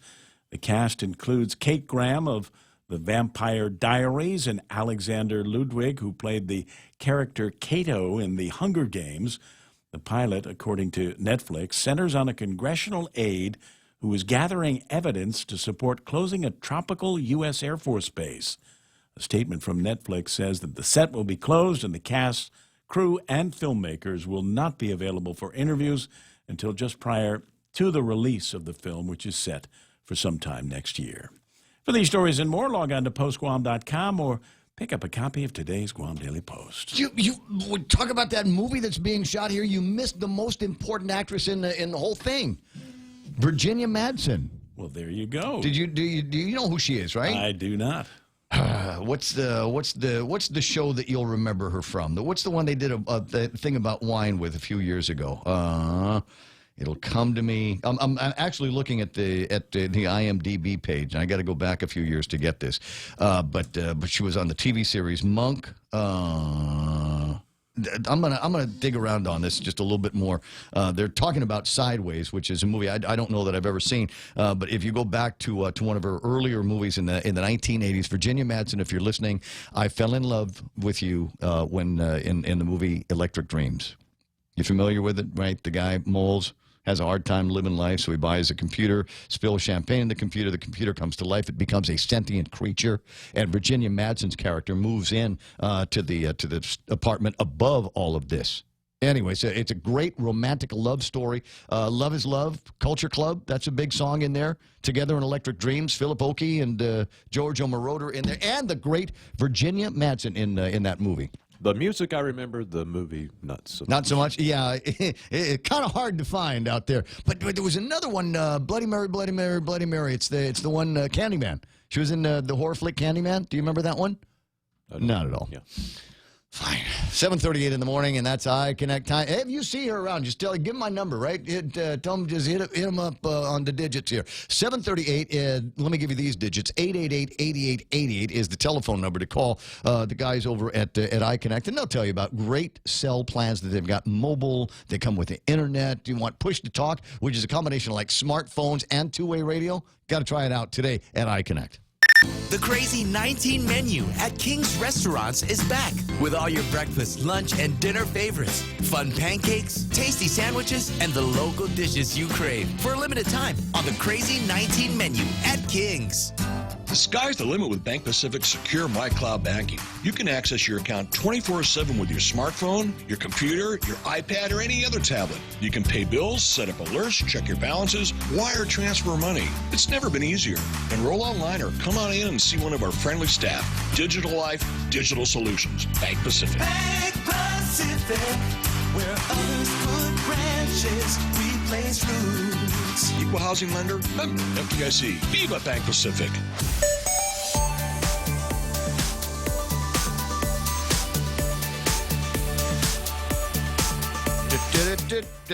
What time is it? 7:39. Is it time for me to take another look at the traffic gizmo and see if anything's working? You know what? I don't know if there's. Wow.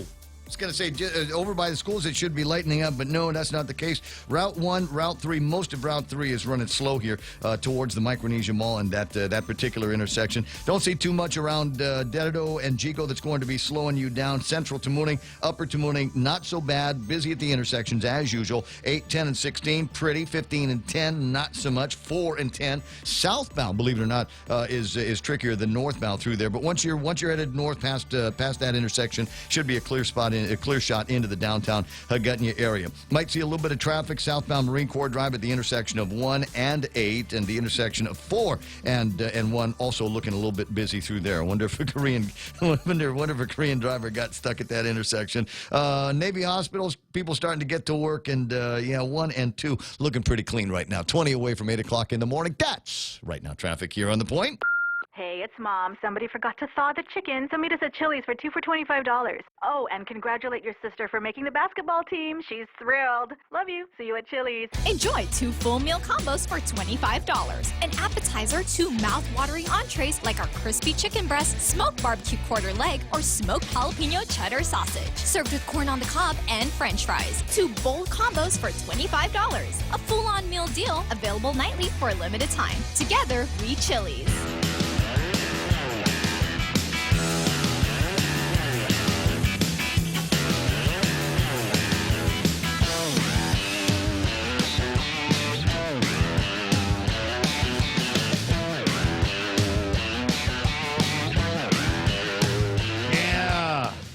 So I'm not the only one that remembers that name. Yeah, Tammy Addis says Electric Dreams. I missed that movie. One of my favorites. And I owned the VHS tape of it. She's beautiful in that movie. See, I'm not the only one saying so. I'm not the only one. What was the wine movie?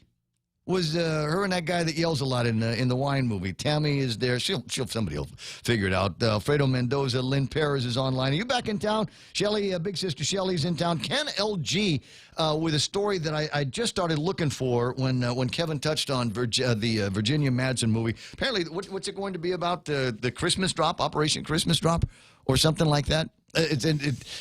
Odd name, isn't it?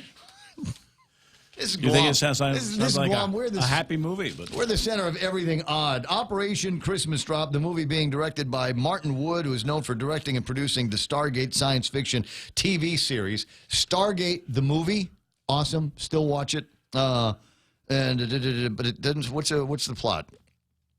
Does it say? The plot, according to Netflix, centers on a congressional aide who is gathering evidence to support closing a tropical U.S. Air Force base and warms to its generous captain. Oh, it's a love story shot right here on Guam. Huh? That'll be all right. Who knows? Maybe we could turn this into some kind of marketing advantage for the island. I'm already seeing a lot of Love Island things out there.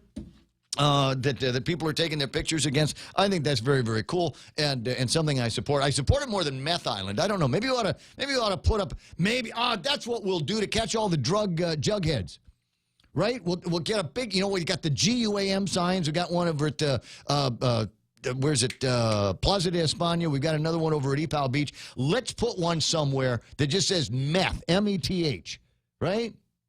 M-E-T-H. We'll put meth out there somewhere, and we'll get all these toothless drug jugheads out there taking their selfies, right? Post them up on whatever the meth version of Facebook is, and then we can.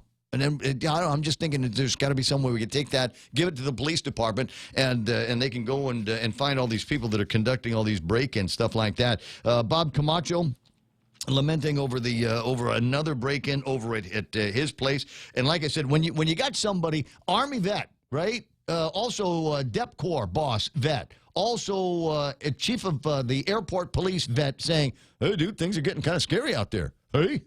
If this guy is apprehensive about closing his eyes before he goes to sleep, what more for the rest of us? Face melt. The meth Facebook is called Face Melt. Thanks very much, Mike. I appreciate your contributions here this morning. So we got that. We got that's one of the big stories. And then you got that story over at John F. Kennedy High School. A bunch of kids go out on senior skip out, which they've been doing at that school and all kinds of other ones for I can't remember. I mean, since Jesus was in first grade, they've been doing stuff like that. But this time around, they got in trouble. They got pinched by the man. Come back to school the next day, and they said, oh, you guys were on the skip out. We did roll call, and you weren't here. We heard you went on the skip out. So this is the punishment. You are now being suspended. Those of you that are members of the National Office Supply need to go back to the NHS place and give them back your sashola and your buttons and whatever it is that says that you are a member of the National Honor Society. Hey, listen, for some kids, it might mean the difference between them getting into the school that they wanted and the one that was second place. Tricky at this point. So I don't know what's going to happen. Apparently, there have not been any appeals filed into this yet, and we are down on the last few days of school virtually everywhere. This one from the Guam Daily Post, last day of class today, BP Carbazito, D.L. Perez, Ordot Pago, Telefofo Elementary, Agata Johnson Middle School, Simon Sanchez High School, not the CCU guy, and J.P. Torres Success Academy. I'm told schools with last day of classes tomorrow are Harry S. Truman, Inarahan Elementary, Lyndon B. Johnson Elementary. There's Marshall Sablan, Maurizo Marchers, Price Elementary, Inarahan Middle School, Louis Antalan, Ocean View, and Ukadu High are all going to be closing down. So we got an idea of where things are going to shut down today and tomorrow. 7:46. What are you going to do with the kids? What are you doing with the kids? Buddy of mine posting on Facebook. Oh my God! Did not realize that some of these summer camp things that they've got going on, very convenient. There's some sports camps. There's some where they can continue their learning. There's like a swimming camp. When me and Big Sister Shelley were little kids, we used to go to the USO, and we'd learn to swim. And if you'd been doing it for a while, they stick you in life-saving classes. And there were all kinds of arts and crafts and things that would take place. You get a lunch and a nap, and then there's more swimming. And at the end of the day, everybody gathers around in the north parking area over at the old USO, and we'd sing folk songs. So I think I sang Kumbaya for the very first time in my life at USO once upon a time back in the 19. But I have no idea. No idea whatsoever what that costed my mother. As far as I was concerned, it might not have cost anything. It might have been one of those deals where you make a donation to the Red Cross and your kid gets to go to school there. And I in my mind, it was all summer long. But you look at some of these plans now that they've got, some of these school summer programs, $175 a week. $175 a week. $200 a week. Well, what happens when it's a short week like this? I mean, is it pro rata? Not usually. $175 per week. And how long is the class going? That's why they do them in sessions, right? So it'll be 170. It'd be like 3 sessions at $175 a week, or 3-week sessions at $175 per. And that's the way it goes. That's the way the cookie crumbles on that one. So yeah, it's summertime and the living is easy, as the song goes. But when it comes to being able to figure out what you're going to be doing with the kids, and I know you're going, oh yeah, but my kid's she's 16. You want her left by herself at the house these days with all these tweakers running around? That's the thing, right? I mean, even as safe as you can make your house with alarm systems and video systems and anymore, it seems to me, if you want to maintain a ring of security around your house, move next to the police department. Maybe that's the ticket. We'll just decentralize the police department. We'll have one on every street corner, and within every 500-yard radius, we'll have a police officer living there in that street. Maybe that'll help make things a little bit safer. I don't know. Yeah, it got me thinking about different ways that we used to do this back in the day. And there was a time, and this might morph into a conversation about how to keep Guam's streets safer. There was a time, I'm trying to remember who was the chief of police when they were doing it, but the guy had an excess of junk police cars. They just didn't work anymore. There are no more abused automobiles on Guam than ambulances and police cars, and we're lousy at maintaining them. So eventually something important would burn out, like, I don't know, transmission or the engine, and they'd sit in a parking lot in idle. Anyway, so I remember this one police chief said, well, there's still value to them. Let's take them out and take them to intersections where we have problems with people running the intersection or speeding through the intersection or speeding in general. And we'll just park the car in a conspicuous place. And pretty soon, the traffic starts to slow down there. People begin to follow the roads. They actually stop for the light. Right up until they find out, until it becomes clear that there's nobody in that police car. There hasn't been anybody in that police car the 2 or 3 times that they'd passed by. But still, and all, in those first couple of days, you get people that still have a healthy respect for the law. They'll slow down. They'll stop where they're supposed to, and everything is right with the world.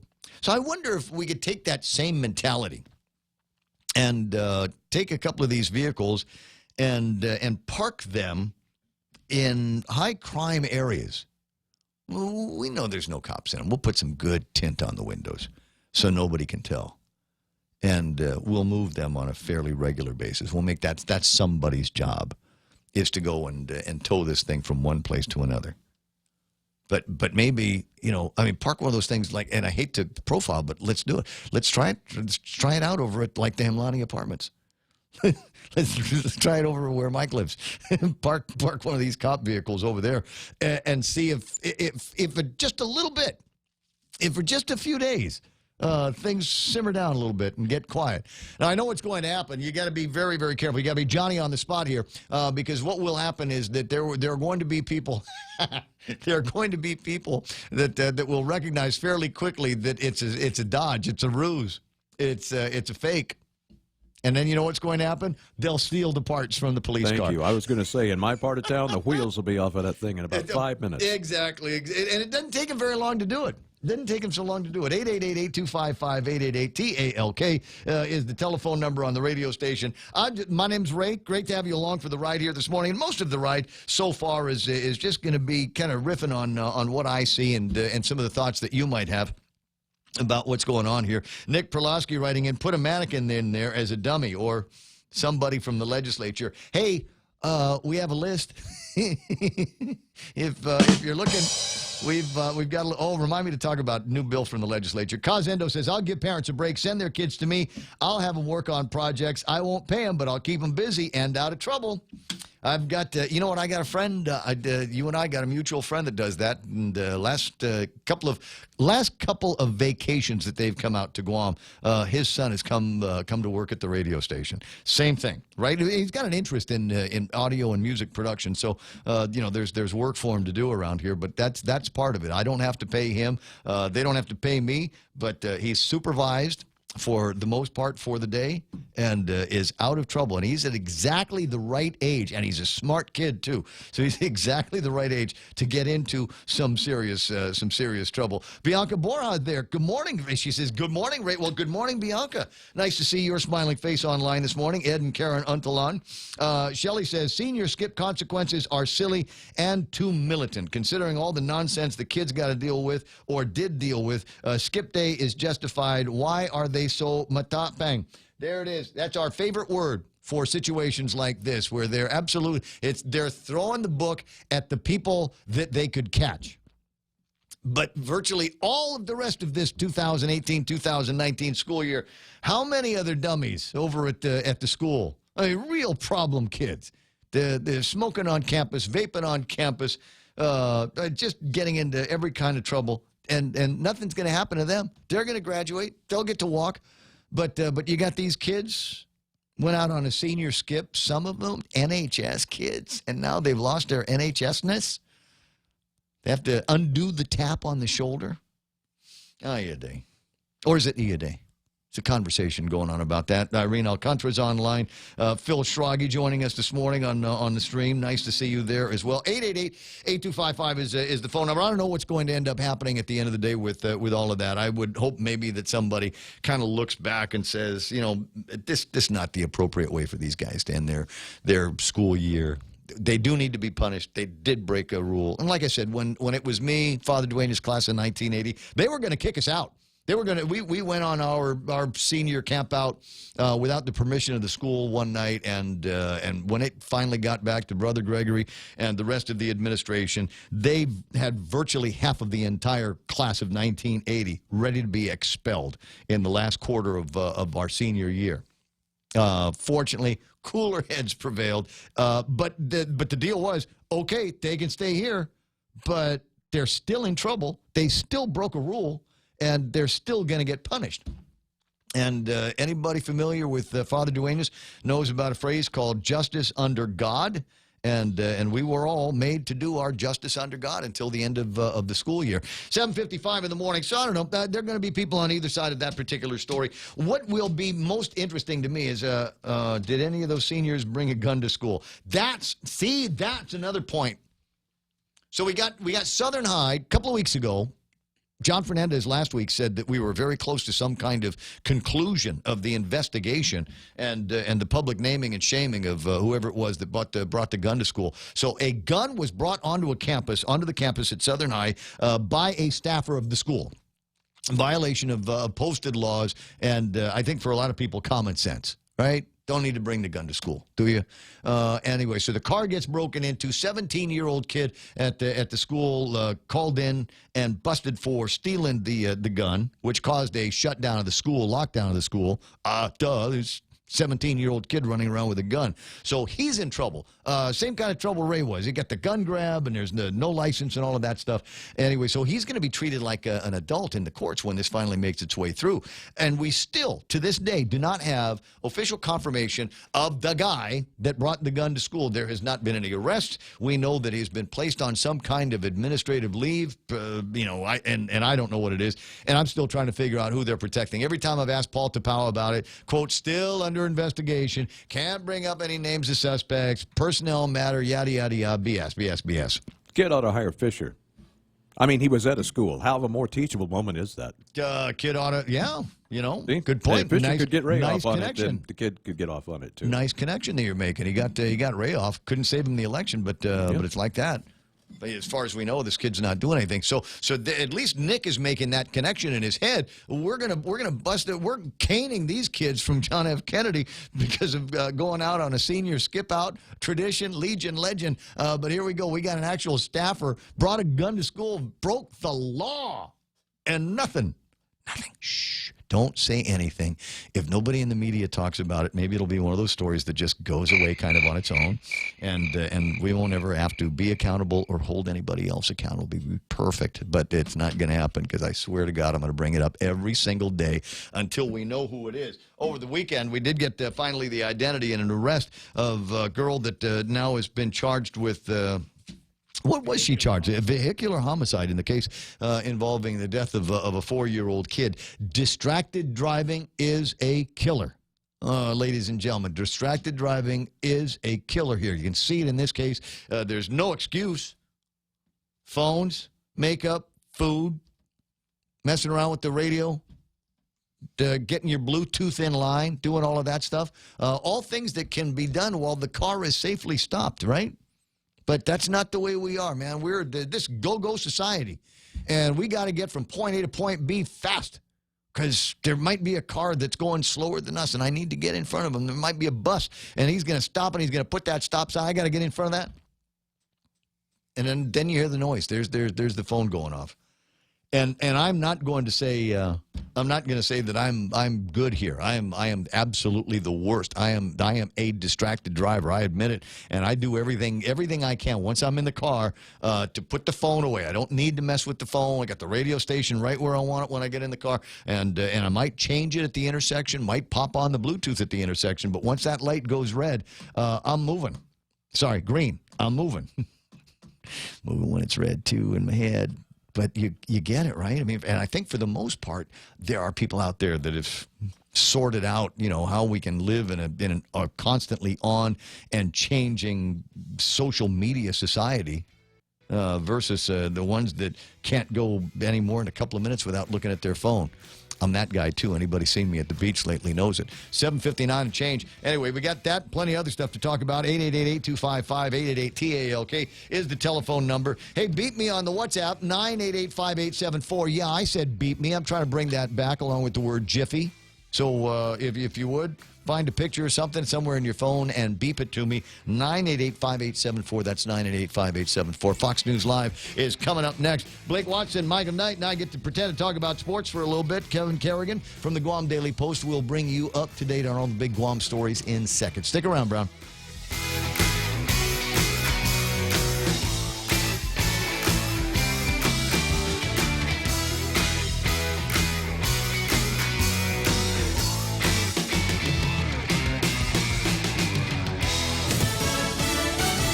Heading home, I'm Lisa Lacera, Fox News. Lots of company on the highways and in the air as we close out this Memorial Day weekend. AAA was predicting a record weekend of travel, so traffic galore all weekend long.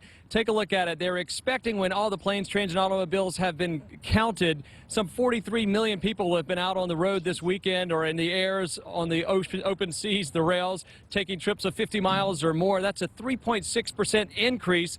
When you take a look at the breakdown, the prediction was some 38 million people on the road, which is why there's so much traffic all weekend long. 3.2 million in the air and about 2 million combined when you look at buses, trains, or cruises. Robert Gray with the Fox Business Network in Los Angeles. This morning, Vice President Mike Pence laid a wreath at the Tomb of the Unknowns at Arlington National Cemetery to mark Memorial Day, explaining the symbolism of the day. Americans gather to honor the lives and deeds of America's greatest heroes. Pence stepped in for President Trump, who was in Japan on a state visit. He and the First Lady paid respects to the fallen soldiers last week before they departed.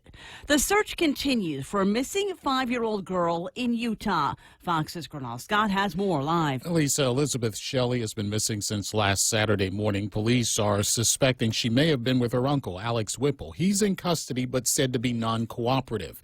That's why Logan, Utah Police Captain Tyson Budge is asking residents to be observant. Check their yards, check your buildings, check your outhouses, outbuildings.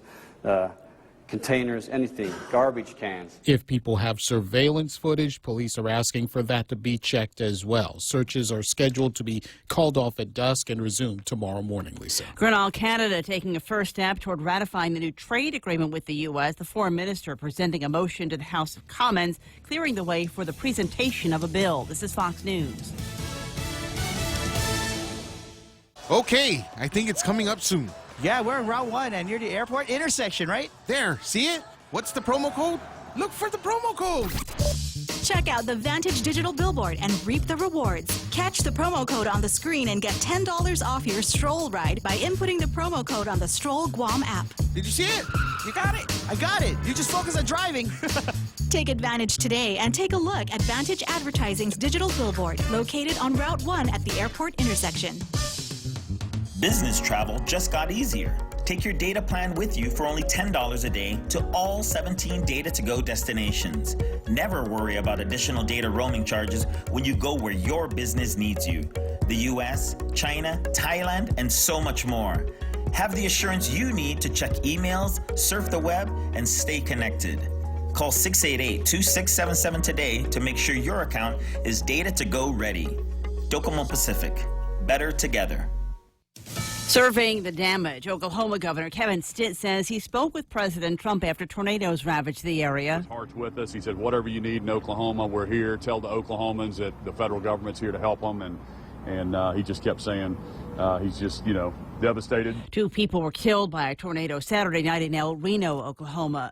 The state of Oklahoma might become the first to go to trial against a drug company over the nation's opioid crisis. States suing drug makers for allegedly overproducing opioids and incentivizing their prescribing often end up settling out of court. But Oklahoma's lawsuit against Johnson & Johnson is set to begin trial today in Norman. Such a suit could make public untold documents and testimony suggesting the company knew and ignored risks to patients offered addictive opioids.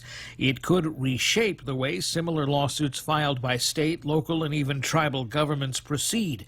The drug makers deny wrongdoing. Eben Brown, Fox News. Populist parties see increased support after the latest round of elections for the European Union's parliament. Nationalist and far-right parties topping votes in Italy, Britain, France and Poland. This in elections across the EU for the European Parliament, although the surge in anti-establishment support was not as large as some had predicted, and pro-European parties remain in control. There was also a spike in support for environment-focused Green parties, and many traditional centre-right and centre-left outfits took a kicking. Amid much debate about the future of the EU, turnout hit a 20-year high. In London, Simon Owen, Fox News. A recording studio in Miami owned by Gloria and Emilio Estefan damaged after police say a dump truck hit an SUV, then crashed into the building. 4 people were injured. 2 were taken to the hospital. I'm Lisa Lacera. This is Fox News.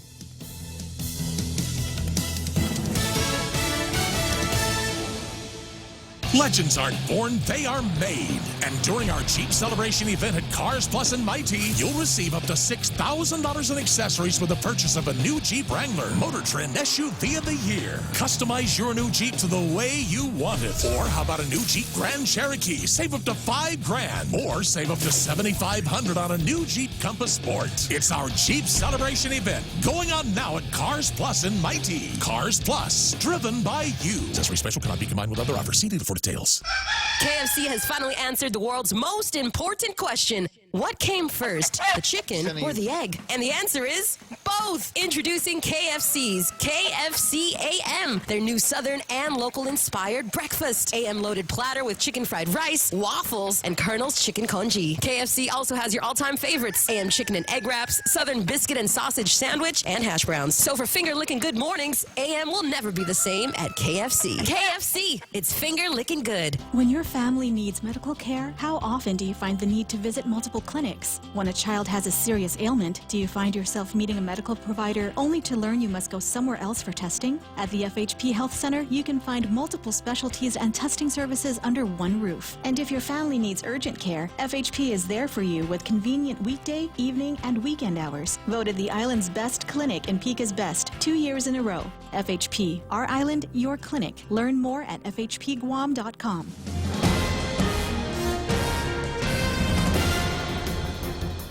Half a day and good morning, Guam. News time here at The Point is 7 minutes past 8 a.m. this Tuesday morning. I'm Kevin Kerrigan. Here's a look now at some of the top stories from the Guam Daily Post. Retired Airport Police Chief Robert Camacho's Ganya Heights home has been broken into again. Camacho said he awoke yesterday morning about 4 a.m. to the sound of his security alarm going off. It happened so fast, said Camacho. The burglars kicked in his door, stole his wallet, his cell phone, and his daughter's purse, among other items, and then they fled. He told the Guam Daily Post that he's just glad that nobody got hurt and his family is safe. A neighbor found some of the stolen items tossed on the side of the road not far from the home, but the money and credit cards in Camacho's wallet were gone. It's getting scary, said Camacho. This was the fourth time his home has been broken into. He said he's seen this increasing every year. We just have to add more security, said Camacho. Marlene Risa E. Wiley, who is charged with vehicular homicide in the death of 4-year-old Jericho Zion David, has been released on a $50,000 personal recognizance bond. According to the magistrate complaint, E. Wiley backed out of her driveway on Manga Court in Dededo earlier this month and struck and killed the young boy. She told police she was on her way to work and was reaching to get some betel nut when she felt a bump. She said she didn't know what or who she had hit. The incident was caught on videotape. During her magistrate hearing on Sunday, the prosecution recommended the $50,000 bond, saying E. Wiley was not a flight risk or a danger to others. Judge Benjamin Sisson agreed and granted her release. E. Wiley also agreed to reside at another residence away from where the deadly crash occurred. The dead boy's mother, Jenny Davis, telling the Post yesterday she was disappointed and unaware that E. Wiley had been released. We'll have more news after this. If you're driving, chances are you'll need gas soon. And by the growl in your tummy, a trip to the grocery store too. But don't just buy gas and groceries without getting double miles. Instead, apply for the new United credit card from First Hawaiian Bank and start earning double miles towards your next trip. Gas, groceries, getaway. With the new United credit card, apply at FHB.com. First Hawaiian Bank, member FDIC. Equal housing lender. Additional terms, conditions, and restrictions apply. Legends aren't born, they are made. And during our Jeep Celebration event at Cars Plus and Mighty, you'll receive up to $6,000 in accessories with the purchase of a new Jeep Wrangler, Motor Trend SUV of the Year. Customize your new Jeep to the way you want it. Or how about a new Jeep Grand Cherokee? Save up to $5,000. Or save up to $7,500 on a new Jeep Compass Sport. It's our Jeep Celebration event going on now at Cars Plus and Mighty. Cars Plus, driven by you. Accessory special cannot be combined with other offers. See dealer for details. 10 minutes past 8 a.m. here at The Point. Guam Department of Education Superintendent John Fernandez telling the Guam Daily Post yesterday that he has not received any appeals from the students who were suspended last week after they skipped a day of classes on Senior Skip-Out Day, a common practice amongst graduating seniors in recent years here on island. Last week's Senior Skip-Out Day led to the suspension of 42 seniors at JFK High School just 2 days before classes concluded for the year. Some students have told the Post that they scheduled the traditional prank to take place after all required assignments, tests, and projects had been completed. Others told the Post their parents were aware, and if disciplinary action were to be taken, consideration should be given to first offenses. Superintendent Fernandez said student discipline is handled at the school level, and any appeal of the matter may be made to the deputy superintendent and then on to the superintendent. A United Airlines flight had to return to Honolulu Sunday morning after passengers say one of its engines caught fire. KHON-TV in Honolulu reporting that 142 passengers on board the early morning flight, which was headed to Majuro, the capital of the Marshall Islands. It's about a 5-hour flight over open water. The pilot announced that one of the compressors of the engine failed and the plane had to return to Honolulu. A video of the incident captured by a passenger shows flames coming out of the left side engine. United Airlines issued a release saying that Flight 132 had to return because of a mechanical issue with one of those engines. The plane landed safely without injury. For these stories and more, log on to postguam.com or pick up a copy of today's Guam Daily Post. Ray and Mike now with a look at weather. It says here partly sunny with isolated showers and thunderstorms. Winds from the east up to about 15 miles an hour. Daytime highs 88 degrees. Cooler at night, 79 degrees or so. Wait a second. 79 degrees is not cool. There's nothing cool about that at all, come to think of it. We've had a little bit of mugginess over us over the last couple of days as well. So unless you actually had some breeze. I had some friends that were camping out in Epan on Saturday night to overnight through the Sunday. And when I got there, I said, how was it? And they said, it was great right up until about 10 o'clock. And the wind stopped. Ooh. Yeah, it was just brutal. It was actually better sleeping outside the tents than it was on the inside of the tents. I get that at 8:12 in the morning, and we'll take a look at the weather radar now. Give you an idea of what weather conditions are going to be like in the very, very near term, next hour or so. And as silly as it sounds, I used to do a lot of camping in Hawaii, and you'd have the same problem. I used to carry one of those little battery-operated fans, that just help? for that sort of thing. Absolutely. Well, just get, it's all you need. Just a little moving. something. Yeah, that's all you need. Just a little something, and you're in a tent, so it'll move the air just. There's a sound too. I've found that because otherwise it's a little bit too quiet for me. I mean, I'm born and raised in a world of 60 cycles, and it takes me a second to get used to the quiet.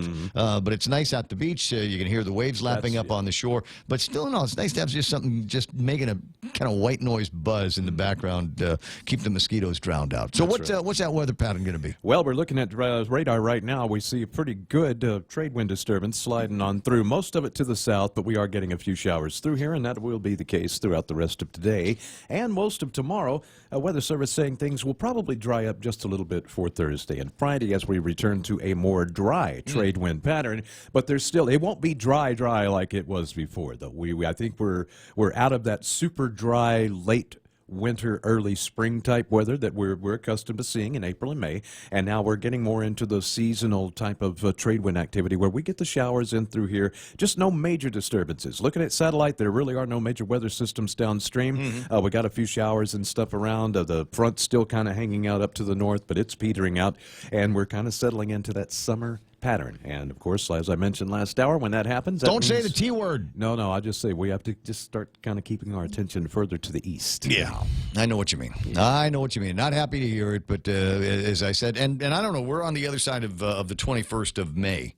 So in my mind, typhoon season's over. Oops, said the T word. But in my mind, it's finished. I know that there is the possibility, and we get them all the time, and we're heading into a time of the year where the chances of their development are a lot higher than they are at other times, like February. But still in all, for me, it's because that was my typhoon. Typhoon Pamela was mine. And so you get past May the 21st, and you go, okay, all right, maybe we're going to make it out of this year all right. Yeah, but that's just because I know it's wishful. May really isn't even the start of the tropical weather season I know. yet. Yeah, but that year, I mean, May had already been, I want to say it was the 21st, or there had been already a bunch of flare-ups prior to that one coming in. That's what happened. So so there was a lot of activity prior to that, and then, we just happened to have the one that turned into the monster that it did. Quarter after 8 o'clock in the morning, that's News and Weather Together, brought to you by all of us here at 93.3 Da Point. In illness and in wellness, Calvo's Select Care is health care that is there for you. That's why over 80% of the Guam medical community places their trust and insures with us. We offer our members wellness and fitness programs for a healthier lifestyle and provide a comprehensive medical network on and off island to help members from unexpected illnesses. Contact Calvo's Select Care today for more information. It's a quarter after 8 o'clock in the morning. The Ray Gibson Show brought to you by the guys over at American President Lines. APL is shipping the future, Micronesia Renewable Energy, and there's never been a better time to go solar. They now have batteries that can attach to your solar gizmo, making it that much more efficient and making it so that any excess that you would normally send to GPA, you can send it to your batteries. And that way, when the sun goes down and the clouds pass over, the batteries will take up the slack for you. Check them for details on that. Also being brought to you by Guam Regional Medical City, the first choice for your specialty care needs. Guys over at just take a quick break and then we'll tell you about the rest of them. It's important to have claims process that works for you. At Guahan Insurance Services, we make things simple and convenient. Same door you walked in to purchase your insurance is the same door you open to file your claim. We can't pretend that the car insurance claims process is fun, but we can promise a hassle-free and speedy recovery without any runarounds. For your home, auto, and business insurance, visit us at the Camacho Landmark Center on Marine Corps Drive in Tamuning. Don't forget to like us on Facebook or give us a call at 475-1162 or text 929-SAVE. That's 929-7283. I got you. All right, let me finish the list, guys. Over at Security Title, Ron and Kim want to make sure there's no black marks on the title, and they will do the incredible title search work to make sure that that everything is free and clear and the transaction can move forward. Greg and the team over at Take Care and Cars Plus, where they're in the midst of the huge Memorial Day sales event going on now until the 31st. If you've been waiting to upgrade your vehicle, get to Cars Plus today because they've got it. News to fill your mind. Talk to get it out. The Ray Gibson Show.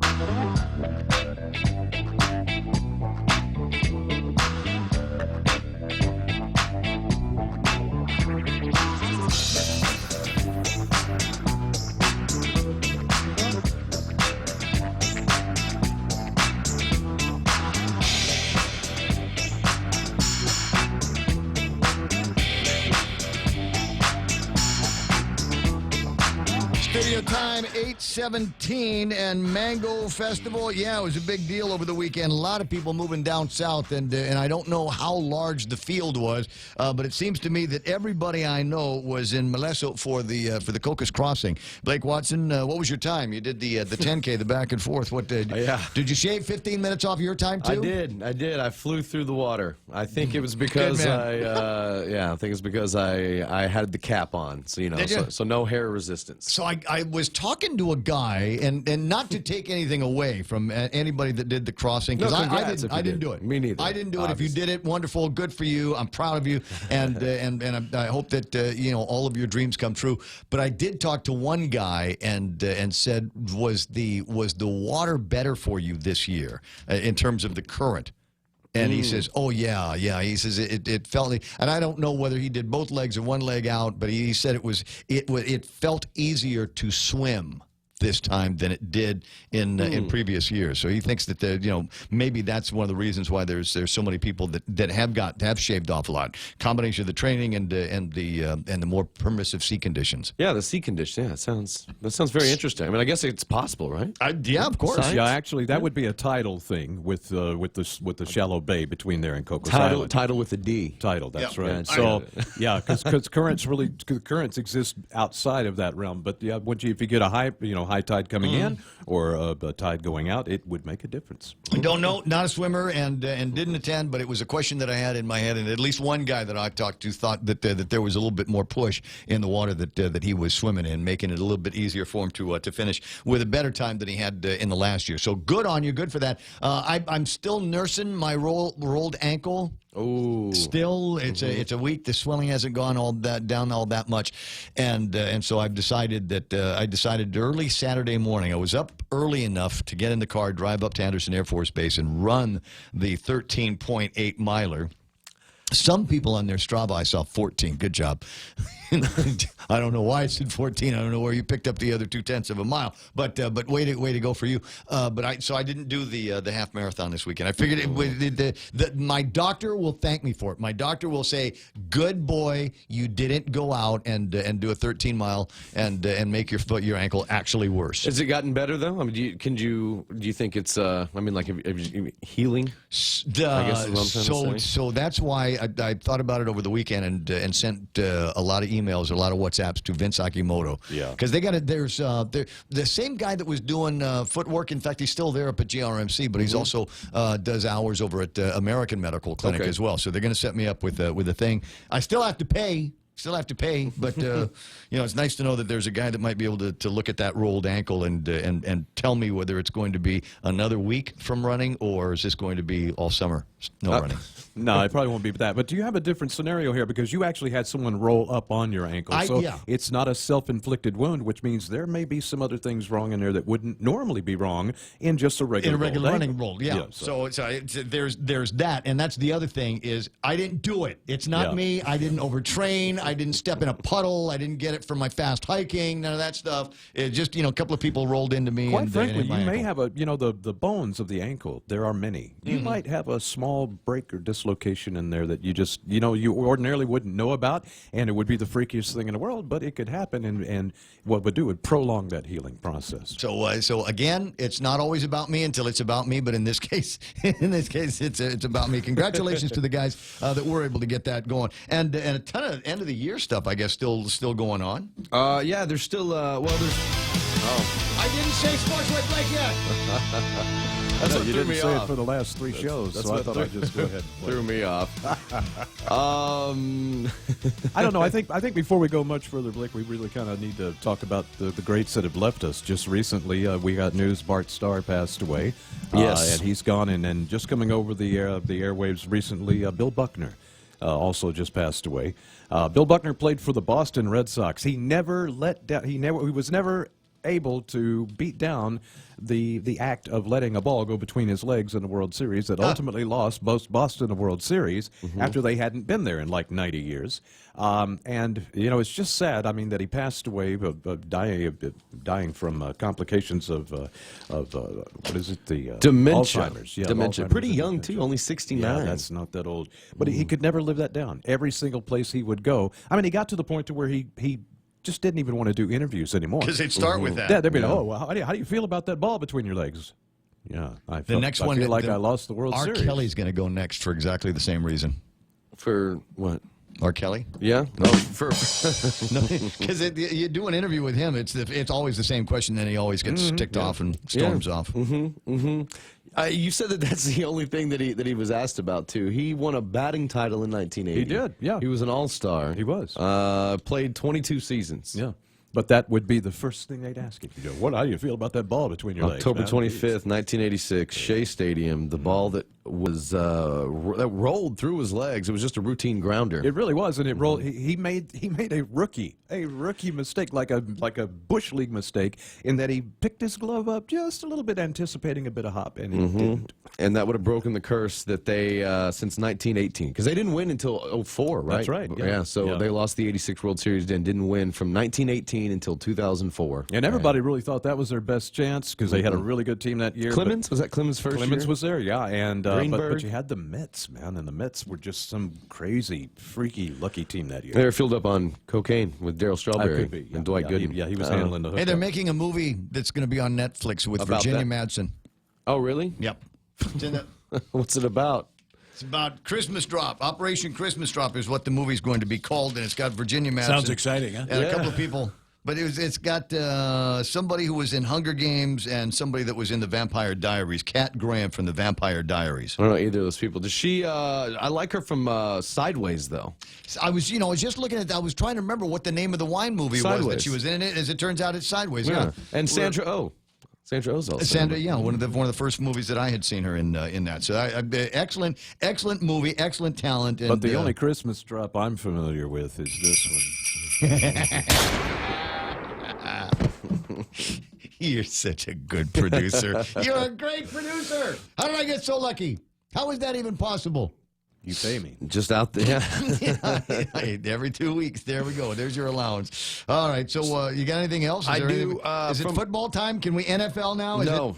But we can do this, though. The GDOE Public Middle School All-Stars, they won their thriller because we did have the All-Star basketball game for the guys wrap up over the weekend. Yesterday. Yeah, kind of to end the IIAG fourth quarter sport calendar, I guess, and kind of the school year. Let's see here. The public school squad trailed the entire game and came from behind to win 55-54. After, let's see here, Hendrix de Fiesta from BMS hit a clutch three-pointer in the final seconds of the game. So he was the all-star of the game from BMS. That was the middle school game. And over in the Team Elite, over in the high school all-star game, as Tony Canini dropped a game-high 22 points. He gets our player of the game honors, 100-75 victory over Team Supreme, because that's how they were, all-star game. They were divided Elite and Supreme. Like I said, Elite, they were wearing the gold. They dropped Supreme 100-75. Anybody else? Yeah, no, that was pretty much it. So I went to go watch Saturday. I went to go spend some time Saturday morning with the Ultimate Frisbee tournament. Is that down? Yeah. How was it? Leo Leo Palace, Palace, Leo right? Palace Yeah. at the soccer field at Leo Palace. I thought I'm having a hard time because I don't know any of the team names, and it was just like there was. Did they get to make them up? Team yellow and green and black and blue, and that's based on the jersey colors, the red, and that's what they were wearing. And it's all people that I know from Ultimate Frisbee, but I didn't realize that they were actually on teams. I thought it was just a constant kind of pickup thing. So I was watching that, and it was nice. They even brought some people from Saipan down. Oh, really? To play? Yeah. And Kaz Endo is listening to us, wondering when we're going to bring up the Conquer event up in Saipan. When is that? It's done. It was this weekend. So look, I'm just serious. If you were looking for people from Guam that you couldn't find anywhere, then they were up in Saipan for the deal. But they're going on the tour, right, of the Pacific. Yeah, I mean, Guam so they did Saipan. Guam is next, and then they're doing Palau. Okay, yeah, and Palau's going to be the weekend long one, right? They're going to do the whole weekend long thing. I'll get more details. You can go to Conquer, Konquer. There's no points for spelling here. Konquer. And wait a second, they've got the results for Saipan up. Let's see if it makes any sense. I'm looking at their Facebook page as well. You can check them out on Facebook, Konquer, like you spelled, and go like them there. They don't have any results here. No, they've got the Saipan results up there for K10, but I don't know how to get to them, and frankly, I don't know that I would know who I was looking for. Enduro Solo, okay, first place, Joshua Minglotnia with a time of 53:26. I don't know what the course was like, so I couldn't tell you whether that was fast or slow, but it's coming back. And they're running from zombies, remember, because if you get touched by zombies, or if they pull your flag, you're out. You're done. You can start registering. There's a bunch of different versions that you can get into, and it's not so bad. Adult entry as low as $35 for something like this, and for some of the other ones, Palau is like $25 if you want to get into that. Just get the airplane ride, and maybe you're going to be in good shape for that. But congratulations, Kaz and Kelly and everybody for putting it together. All the people from Guam that went up there, like Carl Pangilinan. Yes, Carl with a K. He was up there. Yes, yes. So the golf courses were safe this past weekend. Don't know it. Yeah, exactly. There were a couple of tournaments that I think were going on this weekend as well, but I don't know whether he participated or whether he was a zombie. Oh, that's right. Because you could just go there and just run as a zombie. Yeah, I know APL was a big part of this show. Also, wanted to add that speaking of APL, had this note here that the APL Women's Fast Pitch League will start the second annual. Because remember we talked about them last year. Yep. And they had the big All-Star game to. I remember everything we talked about last year. Pick a day. I'll be able to tell you what it was. Guam Women's Fast Pitch Softball League will be held June 22nd down at PD Field.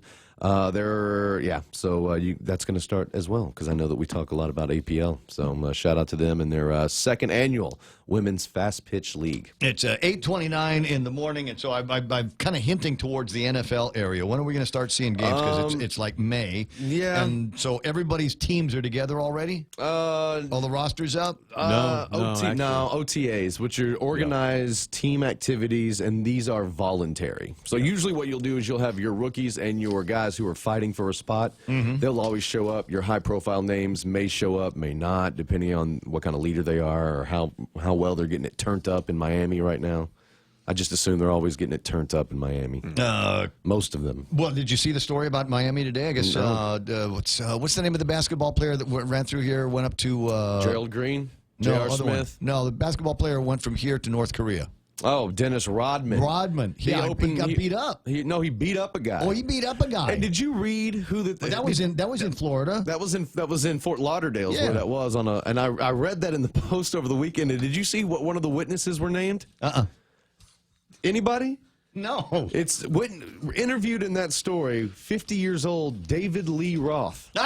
I'm not joking. If you go, David Lee Roth. I think that's on the back. Is that on the back? It's this one right here. It's this issue. It's this Saturdays.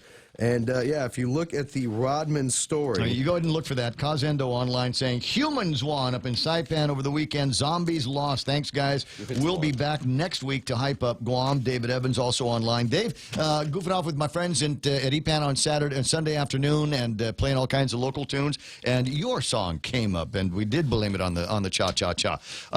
Witness David Lee Roth, 50 of Miami Beach, who had invited Solo. So Jeff Solok was the victim. That's his last name. Okay, Yeah. so he invited the guy to the party, told police he was about 20 feet away and saw Rodman smack Solok twice. He told police he did not know the reason for the alleged attack. Roth could not be reached for comment on Thursday. He was on tour. Yeah. With David Van Lee Halen. Roth.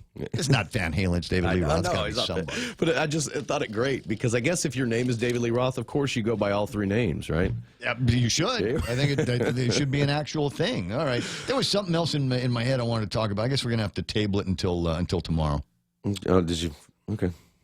But yeah, so just to let you know, the finals as well, because that also was decided over the weekend since the last time we have seen each other. So this Friday, which I guess is in just a few days, we will have Game 1 of the NBA Finals as the Raptors punched their ticket over the weekend. They beat the Bucks, and then of course the Warriors. They swept the Trailblazers early last week. So so Toronto and Golden State Friday 11 a.m. local time on ABC. So I'm going to have to start paying attention. I swear to God, I'm going to lose a friend. Why? Because of the finals? Yeah, we're at Crust on Friday, and they got the replay of the game going on the big screens up there, and he's like, Ray, why don't you follow NBA? And I'm like, what? Just I don't have the bandwidth. I don't have the brain power to keep all of that stuff straight in my head. He's like, there's nobody else I can talk to about this, and you don't follow sports. Yeah. Hey, sorry about that, bro. See, that's why I don't expect you to. That's why I always got to keep a note to remind you that the finals went on because I know you didn't see it. So wasn't paying attention. When I saw part. So if you're getting mad at Ray, you should just get mad at yourself. You shouldn't expect him to follow the sport. So Tom, I'm sorry, I couldn't even pick out and they put up these guys like these all-star dudes. He says, "Wow, look at that star-studded lineup." I'm like,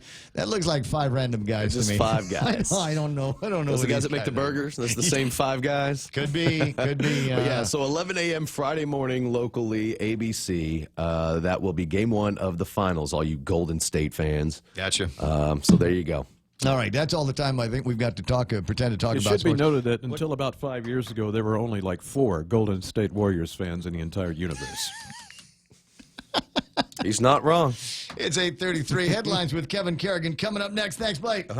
We know too well the inconvenience of not having power after a storm. You worry about the food in the freezer going bad. Nights get hot. It's hard finding comfort when going to sleep.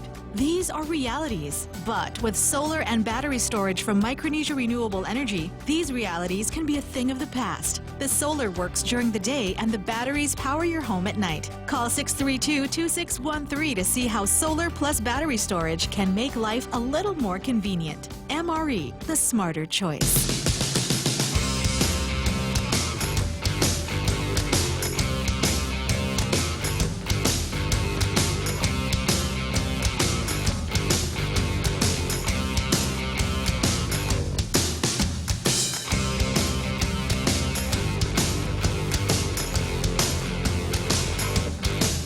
Dude, I didn't realize it. So this Virginia Madsen that I've been talking about endlessly all morning long because they're here shooting a movie for Netflix, actually nominated for the 77th Academy Awards for Best Supporting Actress. I don't think she got it, but the movie did get the Movie of the Year. Also, Best Foreign Film Not in Spanish Language, won Best Adapted Screenplay, Best American Film, Best Director. This Sideways movie, I guess everybody saw it. Best Supporting Actress was, or Best Supporting Actor, Tom Hayden Church is in there. Best Cast, including Tom Hayden Church, Paul Giamatti, Virginia Madsen, and Sandra Oh, who went on to just kill on television. Come on, there it is. Best Supporting Actress, Broadcast Film Critics Association Award. She won for that one. Just like I said, crushing on her since Electric Dreams came out in, what was that, 83, 84, and here on Guam for that show. So connect, hookups, 888-825-5888-TALK. It's 8:35, and time for our last look at headlines this morning from the Guam Daily Post. Here's Kevin Kerrigan.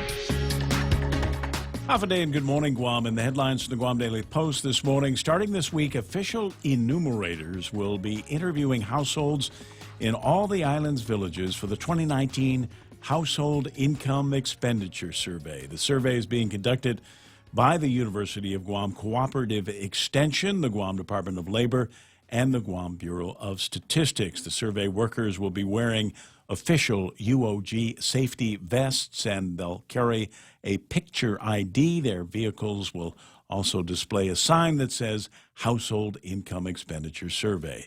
They're scheduled to visit about 2,500 randomly selected households on the island over the next 4 months.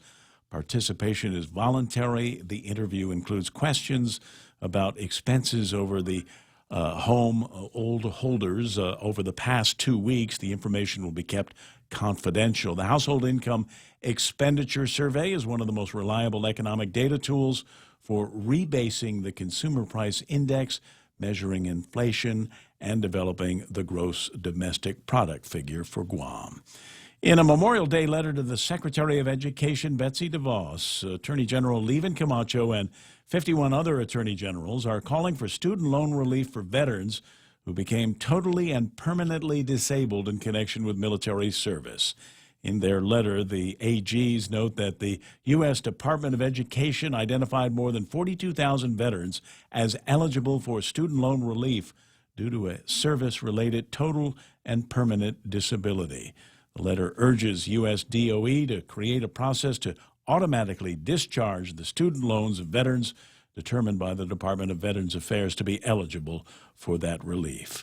Filmmakers under contract with Netflix are currently on the island shooting a movie called Operation Christmas Drop. The film is being directed by Martin Wood, who is known for directing and producing the Stargate science fiction television series.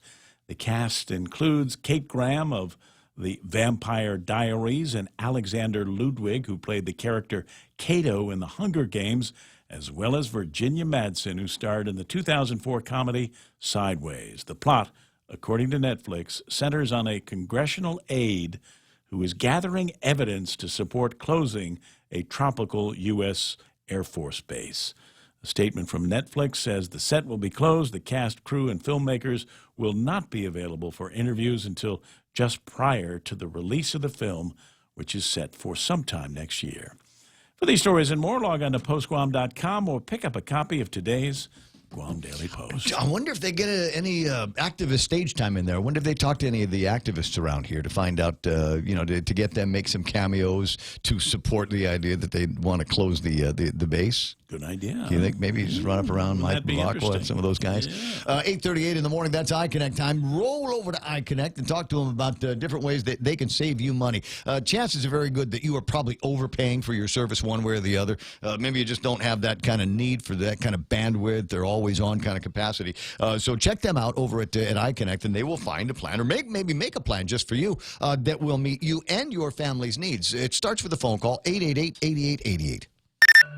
If you're driving, chances are you'll need gas soon. And by the growl in your tummy, a trip to the grocery store too. But don't just buy gas and groceries without getting double miles. Instead, apply for the new United credit card from First Hawaiian Bank and start earning double miles towards your next trip. Gas, groceries, getaway. With the new United credit card, apply at FHB.com. First Hawaiian Bank, member FDIC. Equal housing lender. Additional terms, conditions, and restrictions apply.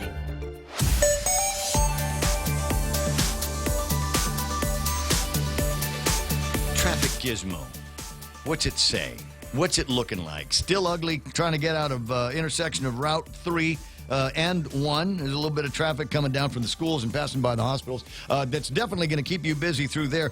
Most of the other intersections, a little bit busy, but for the most part, once you make it through a couple of lights, should be all right. You'll find that over at, where are we at? 10 and 15, that intersection there. And then as you make your way through Derry, you might see some congestion as well. You know where you'll find it? At the speed bumps. And some of the big, kind of potholes that they've got down there. But once you're on Route 4, should be all right until you get into the downtown Agutnia area. A little bit of traffic coming in from Agania Heights area into what roadway is that?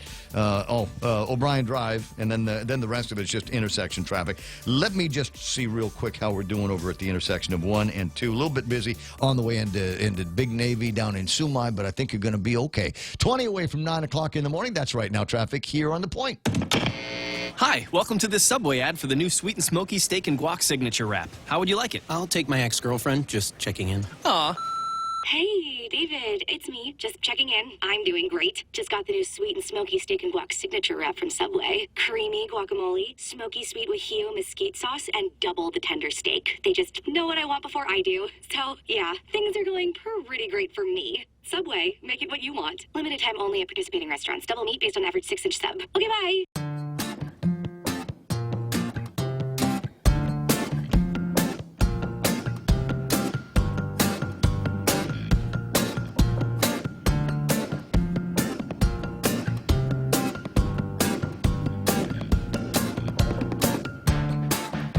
There's simply not enough information there. What's going on? Is this today?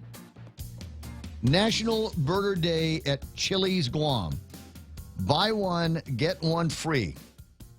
And they've got a picture of it. National Burger Day, and it's this massive big bun, and then we've got like lots and lots of bacon, and there's meat there, and then there's vegetables down around the bottom. Buy one, get one free over at Chili's Guam. Okay, I'll check. You got mouth-watering. Mouth-watering now. 888-825-5888-TALK.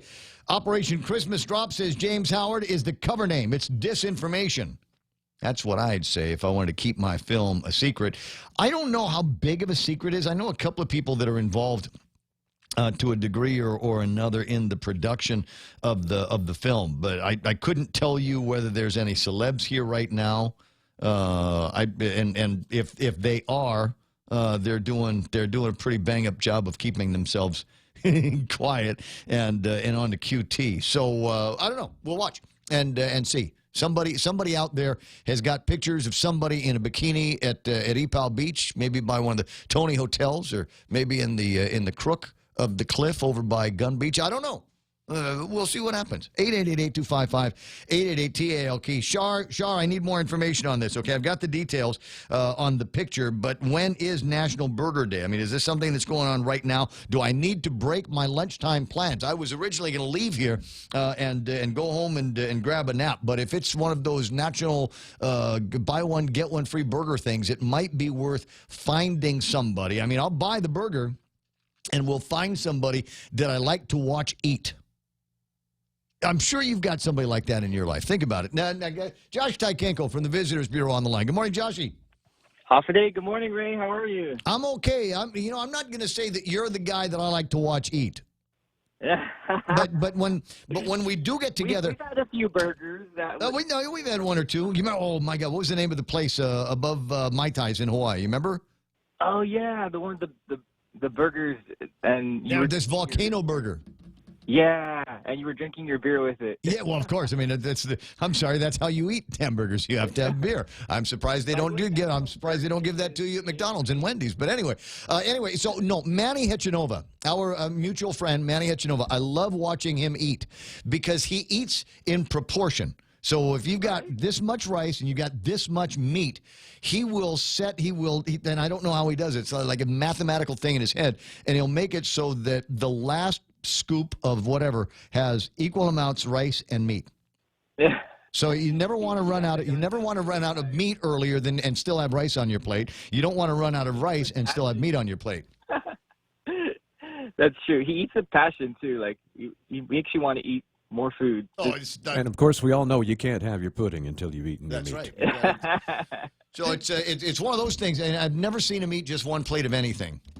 Right. I love watching that guy eat. Manny Hechanova, if you're listening, then that's the big deal here. You have been named as one of the people that Ray Gibson loves to watch eat. 8:44 and it's keto, right? You take the bread off and it's a keto meal. Anyway, so my buddy Josh Tykenko's on the line from GVB. Not today, but tomorrow is the start of the Micronesia Island Fair, right? That's right. I know we're getting really pumped up for this. It starts off at 10 a.m. tomorrow. Opening ceremonies at 6 p.m. It's down at Plaza de España this year. So if anyone's going, we invite you to go. But, yes, please come down. It's at Plaza de España. It's going to be through Sunday, June 2nd. There's no bathrooms at the Plaza de España. There are going to be bathrooms set up around the area, like on the other side, right by the azotea. Okay. And then also, I believe that the restrooms at the Guam Museum, I believe, will also be open. Check with Carlo and see if they're going to open up the ones over at the Congress building as well. Yeah. So we definitely are mapping out we've mapped out the area, but there'll definitely be restrooms on site. So All right. yeah. Good to know. I think that's the important thing, number one, and otherwise the general sprucing up of the downtown area. I don't know whose idea it was. I took somebody last year to go and take some pictures over at the GUAM that they have down there, and at the time it was all muddy. But I noticed recently that somebody's gone in and put down like a foundation of rocks so that your pictures are all going to look great and nobody has to be ugly muddy.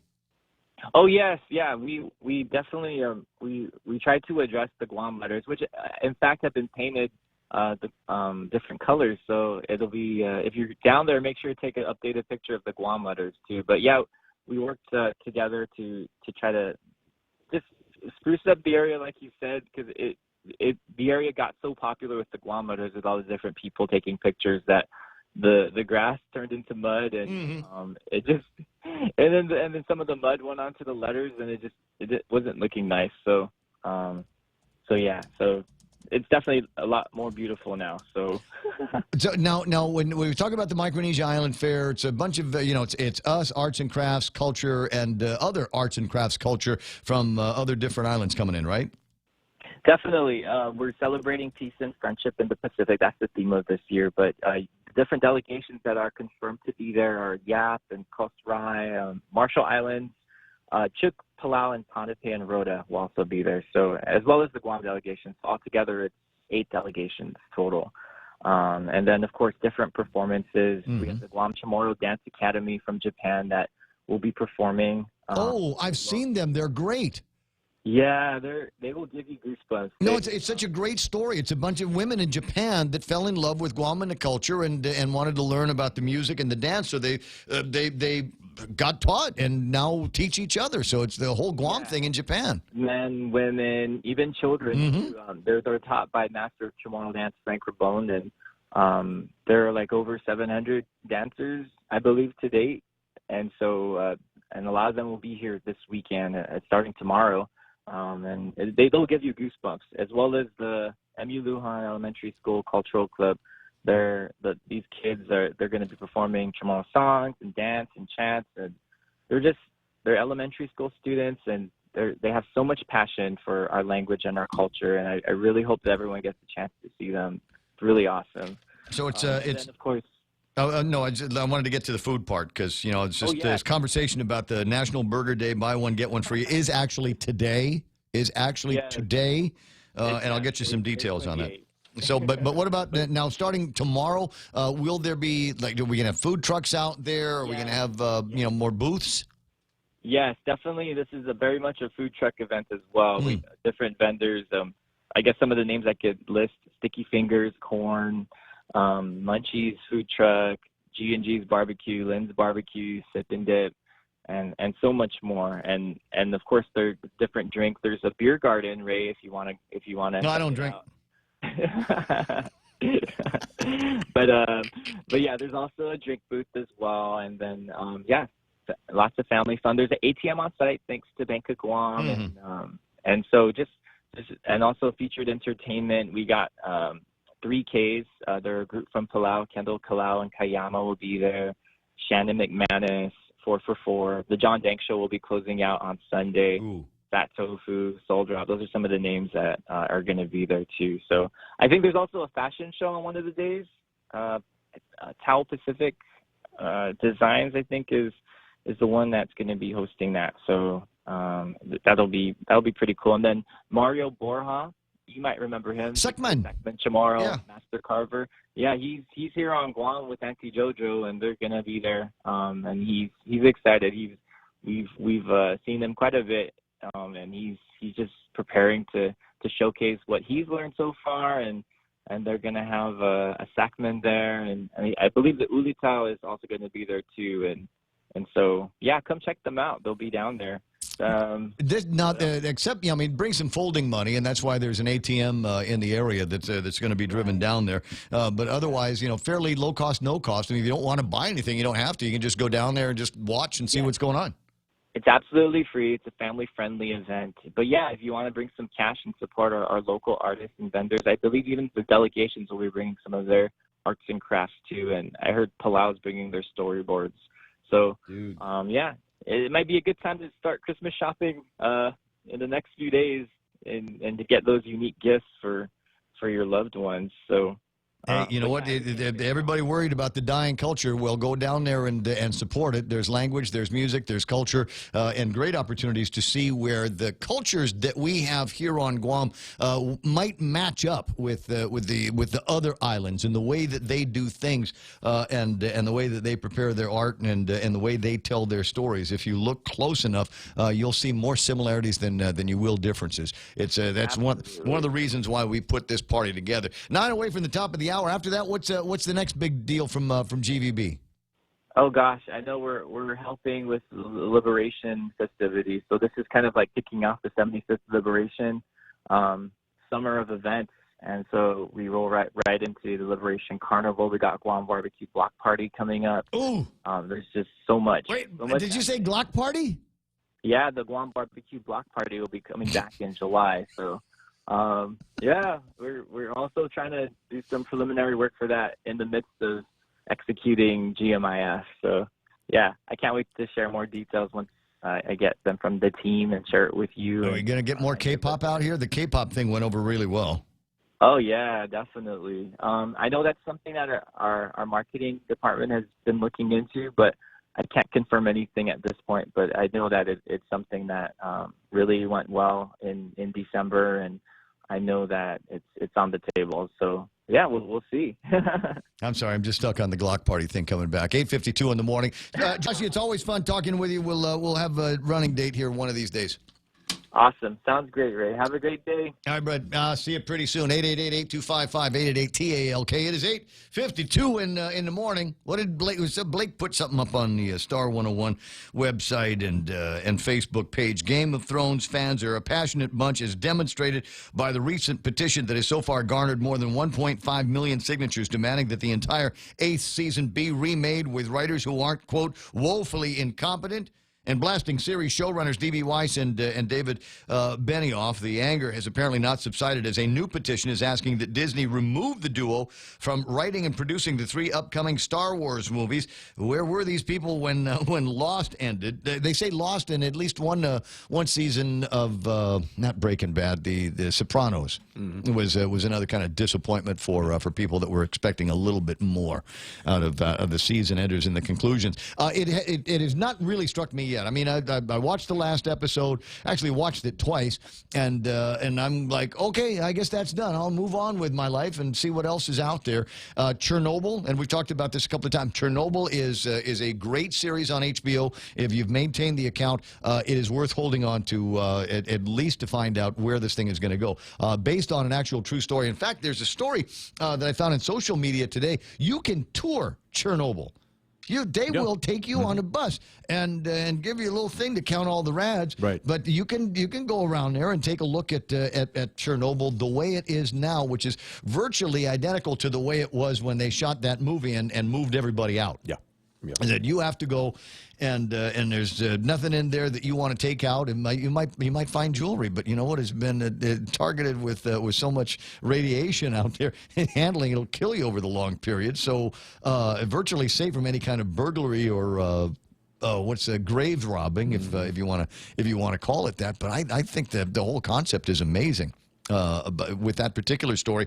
And again, I've been watching a show called Letterkenny, which is a town in Ontario, 5,000 people, and as you can imagine, small town life can be very, very interesting in the place. And to that, I love that. And there's a bunch of, I got to tell you, this is my favorite part about the show. There are a bunch of running gags. There are things that you will see in the first 2 or 3 or 4 episodes that they will do time and time again. Over the life of the program. You'll hear the phrase "Ferda," and I'm not going to tell you what it means. Just know that it's there, and they use it a lot. And to be fair, and I'm not going to give the punchline on that one, but watch a couple of episodes. You're either going to love it or hate it. And as is the case with me, virtually every woman I've told about the show to hates it. There's something about, I don't know, me and my television and my movie habits that is just, anathema to women and their entertainment. I used to watch a show called The Black Adder, which is what Mr. Bean did before he became famous Mr. Bean. Right, yeah. Blackadder, one of the best written British comedy shows in the world. But that, with most of every single woman I've had a relationship with in my life that I've made watch an episode of that. That has been the one thing that they would get up in the middle of and walk away from. See, that should be your litmus test. When you find a girl that'll sit through that one, right? She's the keeper. Well, I thought that was the case with at least one of them, but it turns out she's just drunk. Yeah, well, there's that too. Leads you to drink. So anyway, Letterkenny is the name of the program on HBO, and I think it's great. Dennis Ben-Sur says John and Grey Worm should have had a trial by combat. That would have been nice. That's my buddy Dennis is writing that on the Facebook Live. We're just kind of following up with different thoughts and things like that this particular Tuesday morning. I could see this writing thing starting to surface right around season 6.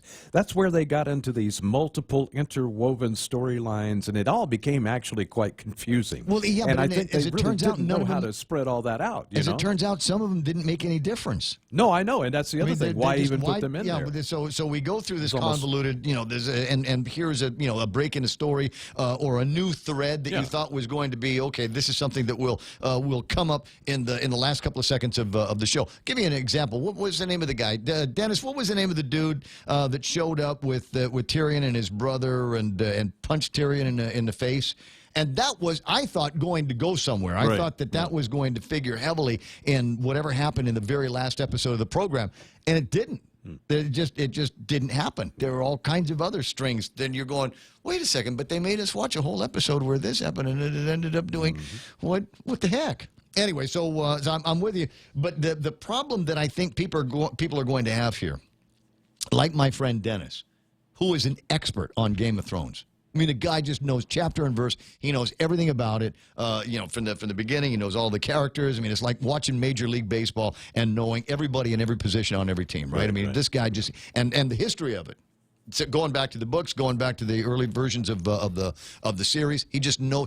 And so all of a sudden, is there still a call for that kind of expertise?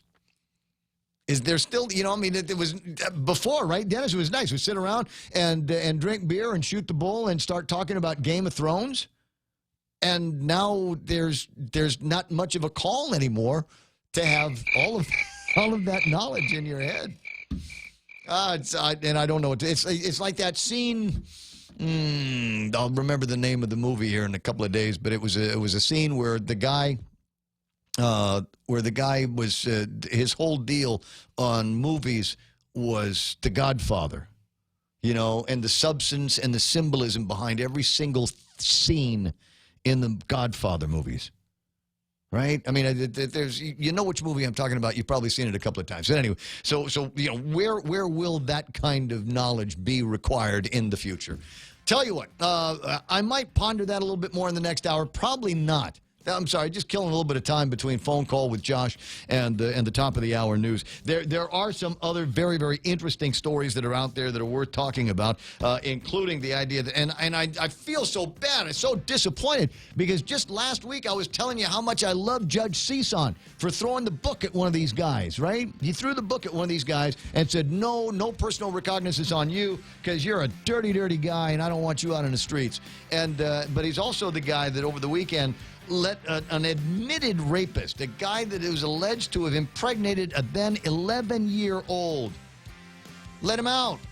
What the hell is going on in that courthouse? It's 9 o'clock in the morning. The radio station is KUSG. I got you. Stand by for Fox News Live.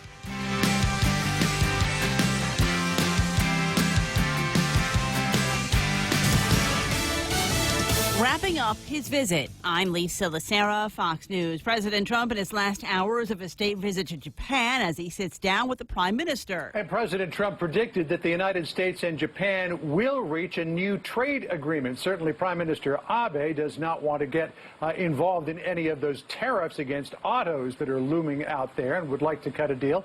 But the president predicted it wouldn't happen until August, until after July elections here in Japan, in which Prime Minister Abe hopes to strengthen his political hand in his ability to make a deal with the president. Fox's John Roberts in Tokyo. The two also discussed the threat of North Korea after the North fired short-range missiles earlier this month.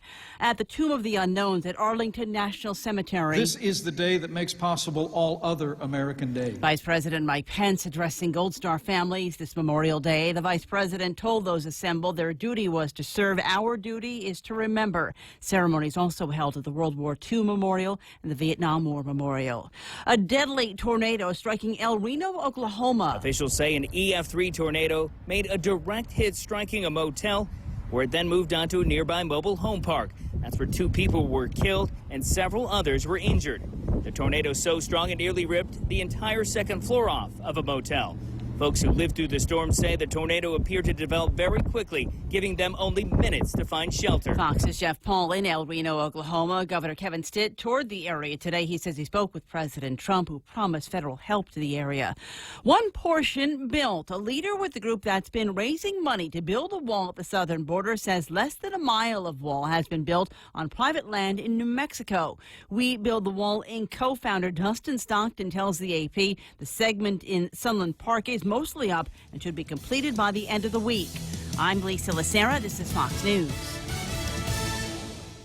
Get a half-gallon of Minute Maid orange juice for only $1.99 when you fuel up on $35 or more of premium high-performance fuel. Conditions apply. See stores for details. Circle K. Take it easy. Get a half-gallon of Dairy Gold milk for only $1.99 when you fuel up on $35 or more of premium high-performance fuel. Conditions apply. See stores for details. Circle K. Take it easy. Get a $7 meal for only $1.99 when you fuel up on $35 or more of premium high-performance fuel. Conditions apply. See stores for details. Circle K. Take it easy.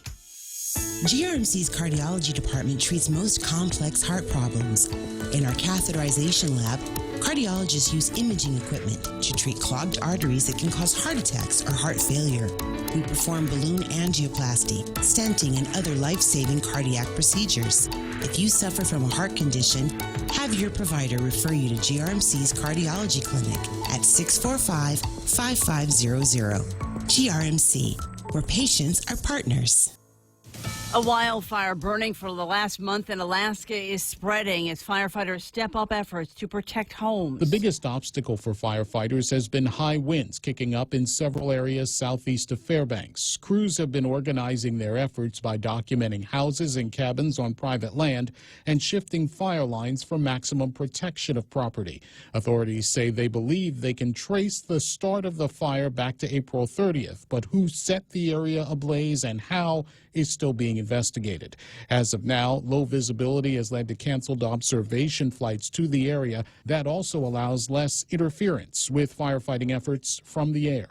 Gernal Scott, Fox News. New research suggests flavorings for e-cigarettes may be bad for your heart. In a study published today, Stanford University researchers write that when they expose cells grown in a lab to flavorings from e-cigarettes or blood from people who vaped, it triggered blood vessel dysfunction that can increase the risk of heart disease. But the researchers say more research is needed. An infamous baseball player has died. Bill Buckner played 22 seasons of Major League Baseball, but will forever be remembered for one play. Little roller up along first, behind the bag. It gets through Buckner. Here comes Knight, and the Mets win it. Buckner's error on Mookie Wilson's ground ball to first gave the Mets Game 6 of the 1986 World Series and became one of the most infamous images of the Red Sox long World Series drought. Buckner died on Monday, losing a battle with the disease Lewy body dementia at 69 years old. Fox's Tim McMaster. Biographer Edmund Morris, best known for his biography of President Ronald Reagan, has died. He was 78. A magnitude 5.8 earthquake struck off the coast of southern Alaska. No damage has been reported, according to the U.S. Geological Survey. I'm Lisa Lacera. This is Fox News. So what's the deal? Are you still paying for the right to have your checking account at your bank? Well, at Bank Pacific, we think it's our privilege, not our right. That's why we offer My Green Free Checking, where your monthly maintenance checking fees are zero. That's zero. And it comes with a free Visa check card and monthly green e-statements. My Green Free Checking. Bank Pacific today. Because having you as our customer, that's our privilege. Bank Pacific, where others put branches, we place roots. Equal housing lender? FDIC. Viva Bank Pacific. Be back. It's 5 after 9 o'clock in the morning. Portions of the Bray Gibson Show brought to you by the guys over at, Micronesia Renewable Energy. They have batteries now. I mean, it's got like a zillion AAA batteries, and they put them all in a bank and attach that to your solar gizmos, and that means that you've got electricity even after the sun goes down, huh? More energy independence for you. So check out the guys over at MRE, Micronesia Renewable Energy. American President line says there's never been a better time to ship the future, so they do it every day. Guam Regional Medical City. Love these guys. First choice for your specialty care needs. Cars Plus, where right now they are in the midst of a great sale. It's their Memorial Day sales event with on-the-spot financing, low interest rates. Get to Cars Plus today for your new Jeep, Ram, or Hyundai car. Hyundai, I think, is how it's pronounced in Korea. And once you get the car, call the guys over at Nanbo Insurance. Lucky and the team will put together a bundle-up plan for you that includes the car and the motorcycle and the house and the apartment and the business and the kids and you could save up to 50% with their bundle up plan. The number is 477-9754. Morning talk that matters. It's the Ray Gibson Show. Call now, 888-TALK. That's 888-8255.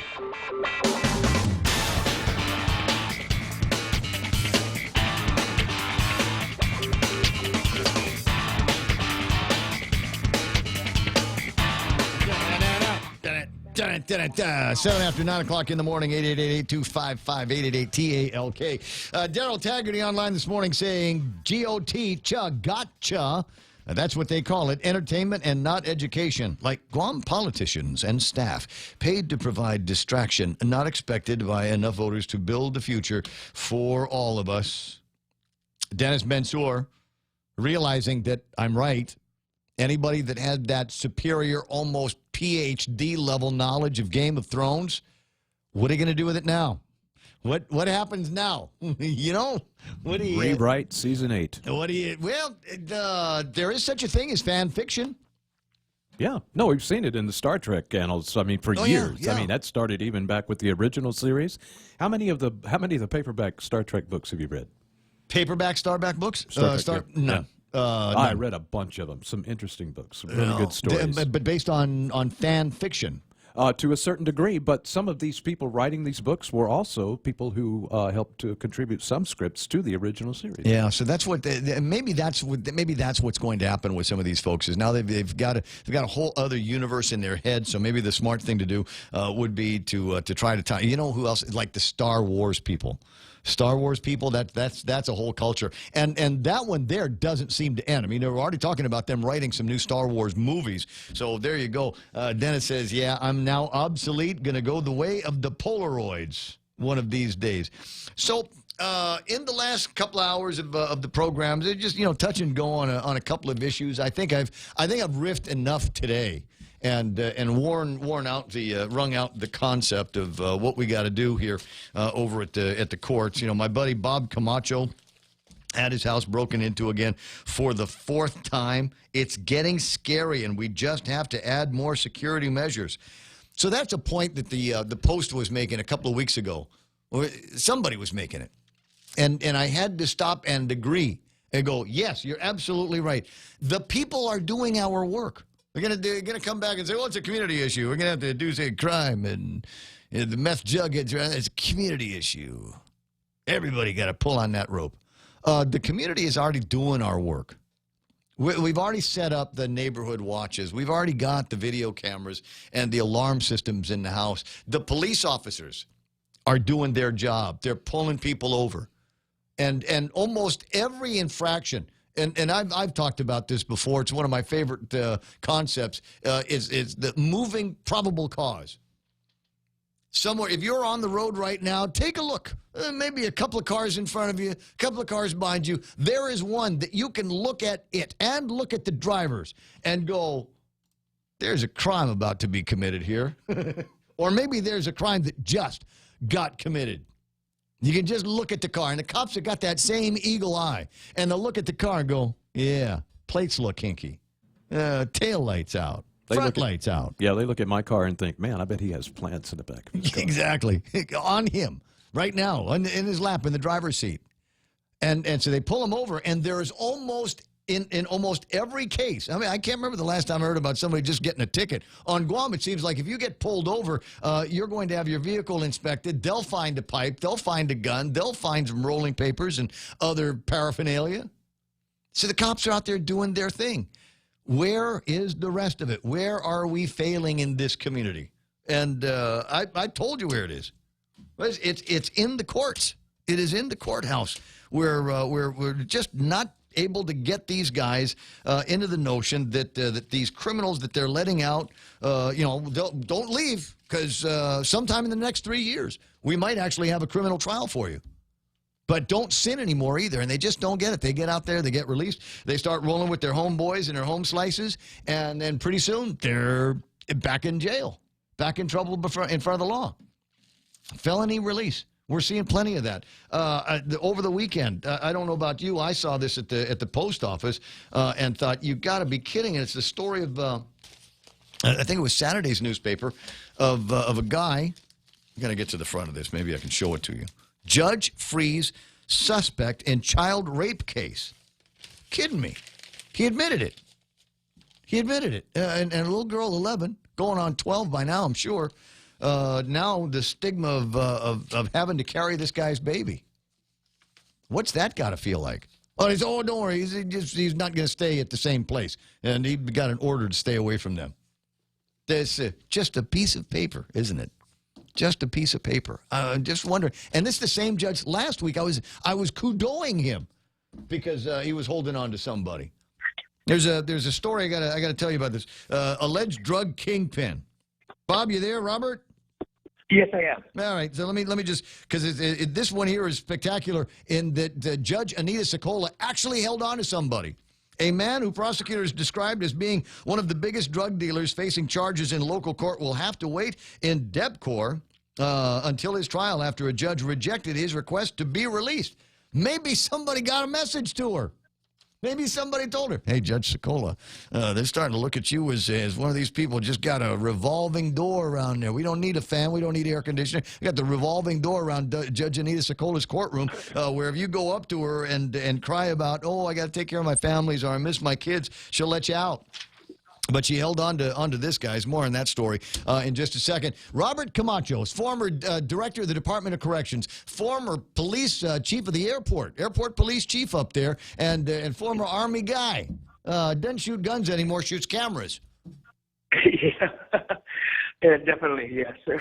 So the point that I was making most of the morning was, you know what's scary is when you got somebody with those kind of credentials, chief of airport police, DEPCOR boss, and an Army guy. And when you got somebody with your credentials saying it's getting pretty scary out there, man, what are the rest of us non-Rambos supposed to do? Yeah, I can see what you're saying. And yeah, of course, it's always scary to see this and kind of traumatic for the family when something like this happens, you know. And I mean, through the years, we've had some break-ins, and I for every incident we've hardened our house. We changed the windows and, put different kinds of locks. And we had the last couple of breaks ago, we had an alarm system, So this one, it didn't trigger for some reason or another. And, they were able to scoot out with some items real quickly from the incident. Hey, dude, there's more than a couple of people that have chimed in this morning to think it might be an inside job. Maybe somebody that you know and would know where the things was responsible for that.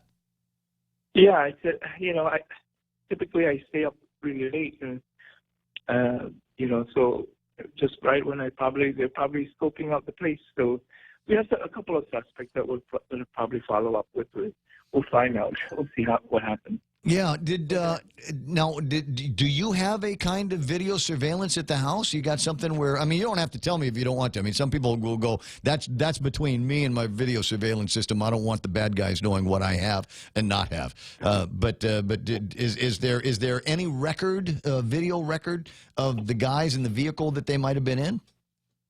We do have a video record, so we're trying to figure this all out. But I have an alarm system, but yeah, we do have video of the possible suspects.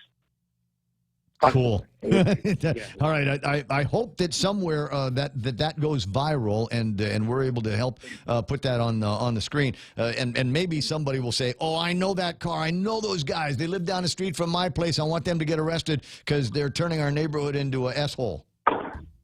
Yeah, I'm kind of just letting the investigators proceed first with what they see, and because I don't want to interfere with that at this point. But later on. Yeah, but you're the old chief of the airport police. Just let's go, man. Me and you will just get some guys in Rambo and go search the village. We'll go find these guys, dude. Where do you think they're from? Is it Agate? We just need a name for Starsky and Hutch. Who's gonna... Yeah, we'll look up some kind of name. Yeah, what's my favorite cop movie? The Cops Wore Tennis Shoes or something like that from back in the old days, right? We just put together, our own sneaker patrol. Because I think there needs to be some more of that, and I'm worried that there isn't. Because it seems to me, back in the day that there were guys in the village, and if you got out of the line in their village, they would make it they'd go and find you and dispense jungle justice. I'm worried that we don't seem to have that anymore. Well, I just recently talked with one of the senators about, a long time ago, they used to have these like civil patrol. It was like volunteer neighborhood patrol youth. This back in the 70s, I remember. And they helped out with crime prevention and all this. And I said maybe we should try to revive that program. It wasn't under GPD before. They had the Guardian Angels are still a thing in New York, I guess. You get the Red Berets, but just get guys that aren't afraid to walk around the villages and make it very clear when you've got people that are drinking at the bus stop, or it's and worse now. Summer's coming up, Brad, and there's going to be a lot more kids, 15, 16, 17 years old, that have got nothing to do. They've got no adult supervision. They have no reason to be in the house at any time, day or night. And so we need to make sure that either we keep them busy or that they know that they're constantly being watched one way or the other. Yeah, definitely. And I want to sit down with the senator and figure out some possible options, and some community intervention programs that, especially a long time ago, back in the 70s, 80s, we had youth centers and all these things where you can go and hang out and play ping pong or basketball. I just want to see. Man, we got more game rooms than we have youth centers. Yeah, maybe that ought to be the thing. If you want a business license for a game room, you have to build a community center for the kids. That's a great option, and those are the things that these creative solutions that help with the funding source. I mean, yeah, that would be a great, sort of percentage of that goes to help the community and, set aside for youth programs or what have you, So in your case, they found, talking with Robert Camacho, front page of today's newspaper, that's him looking at the hole in the door that somebody put in there in order to go inside and steal. So you were able to get, wallets and purses back, right? So just no cash and credit cards? Yeah, they took the cash, yeah, pretty much, yeah. And we canceled the credit cards and everything, but we replaced our door already, so it's made out of metal. So yeah. Well, in the very least that. So what kind of dog are you getting? Well, we do have a dog, but he was out deep into the house, and we're having him retrained. Well, you remember back in the old days, they used to have these signs, silent attack dogs on duty. I always thought that was, and I didn't know, but apparently that was a real thing. There were people that actually took the vocal cords out of the dog so that they could not bark. So what would happen was that the first notice that you had that there was a big mean dog was when it was biting you, when it was running up on you. Maybe I don't know if that's cruel or unusual, but maybe there ought to be somebody kind of doing that business. We're getting. I think you're right. Things are getting scary for a lot of people, and now additional steps need to be taken to protect ourselves from guys like this. I mean, just a couple of weeks ago that some guy starts knocking on my door at 9:30 at night asking for Jenna. And I could tell by looking at him and then looking at the video footage later on. You saw the post, right? You saw the guy. That's Tweaker. That's the president of the Tweakers Club on Guam. Well, here's something that is very interesting. and how brazen these people can be. I have security signs all over my house that, but that didn't bother them, or didn't stop them. So they can't read. that's possible. That's really possible. Yeah, Or, I'll bet you. I'll bet you that's the this case. Whole thing, this whole thing with the drugs, and we already know that it's becoming an epidemic throughout our community. And whenever there's drugs involved, of course, these people on drugs are going to do whatever they can to get their fix, and they will steal, lie, and cheat even to their families, and and that's the hard part. The addiction is so strong that many of them will do these kind of things, and we just need to work harder at it, I guess. Well, I don't know what we're going to do. I think it's time to get tough on people and just bring back the old the old Abati sentencing standards here. Nick talking about Judge Paul Abati, who had a bodyguard. It was the presiding judge before there was a Supreme Court, and the fact that he not only threw the book at you, he threw the entire library if you were found guilty, and you'd have a lecture, and there would be lecturing from the thing. Talking about what kind of harms you've done to the community, but we don't have those kind of guys anymore, and I don't know that we've got the kind of prosecutors that we need out there going after these guys. Here's another thing. You're talking about these arbitrary decisions, right? And I think at the federal level, as I recall, the federal probation, we had a thing called salient factor scoring, and it's something like you had to go through the evaluation process. So, like, let's say somebody was up for sentencing or probation or what have you. They had this checklist that said, okay, your offense involved a weapon. Mm-hmm. Check. Okay, no, you cannot be released. Is this your second offense? Yes. Okay, no, you can't be released. We should have something of a standard. I mean, yes, I believe in some kind of leeway for the judges and these boards and commissions to make a decision. But I still think there should be some kind of, checklist to say that this is, if you do this and you have a history of this, you cannot be released. And, and I took this course also in Department of Corrections about how to evaluate prisoners and whether or not they're releasable or not. And there's a decision tree. We call it a decision tree. And this decision tree, you follow the line. Okay, are you in for a felony? Okay, you're going to be a maximum for 30 days. Okay, did it involve a crime? Okay, you're going to have to, whatever. You follow this decision tree, and it's like a checklist or salient factor scoring parameters. And so when you follow this, it'll lead you to the pretty much a good decision, or at least it evaluates the risk factor. So I think maybe that's where, at least for the judges, if they have a risk factor scoring, and to start off with as a baseline, and so that, okay, he's been on probation before, and he tested positive for drugs. Do we put him, extend him, and tell him to go to more community involvement programs with drug treatment, or okay, that's it. You're one strike, you're out. That's the thing I think that needs to be talked about, and more seriously, because letting them, like you were talking about earlier, was Well, they've had cases. We've seen cases like that where you get somebody that goes in for whatever simple possession charge or something like that, and the judge says, okay, well, I'll tell you what, you go to Lighthouse and you take a couple of courses through there, and when they say you're okay, then we'll release you. We will consider that your sentence. But I can't tell you how many cases that I've read where you got somebody that goes in and then number one, they don't check with their parole guys very often, and number two, they're lip service, if anything, to those programs, those programs where they're supposed to be getting some kind of treatment for the drugs that they're on. And there's so many of those cases that we hear about these days. Hey, it's ICE we're talking about. ICE is really bad. Once people get started on ICE, and you know this, haven't seen it over at the Department of Corrections, I mean, they'll do whatever it takes to get some while they're inside the joint. Exactly.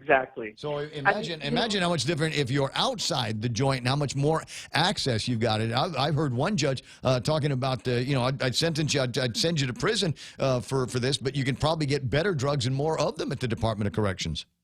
Right. And here's the thing, too. I know we talk about drugs a lot and, going to the treatment programs, but there's other factors that need to be considered as far as what the follow-up is. It's not going to work if you go to the drug treatment program and you put him in the same neighborhood with the same friends, and he has no transportation, no way of making any money, and all these different factors that has to close the loop. Like, let's say a guy went to a drug treatment program, spent 5 years, and then he comes out and he has no way of getting a job because he has a bad record or what have you. Another thing might be there's no follow-up treatment programs, which is very critical. You can't just say, okay, because it can be triggered. That if they see an old friend, they pass by a house that, this triggers their mind and they get an addiction again going. So there's so many things, but. Dude, how many people do you and I know that don't live here anymore because that was the only way they could get out from under it?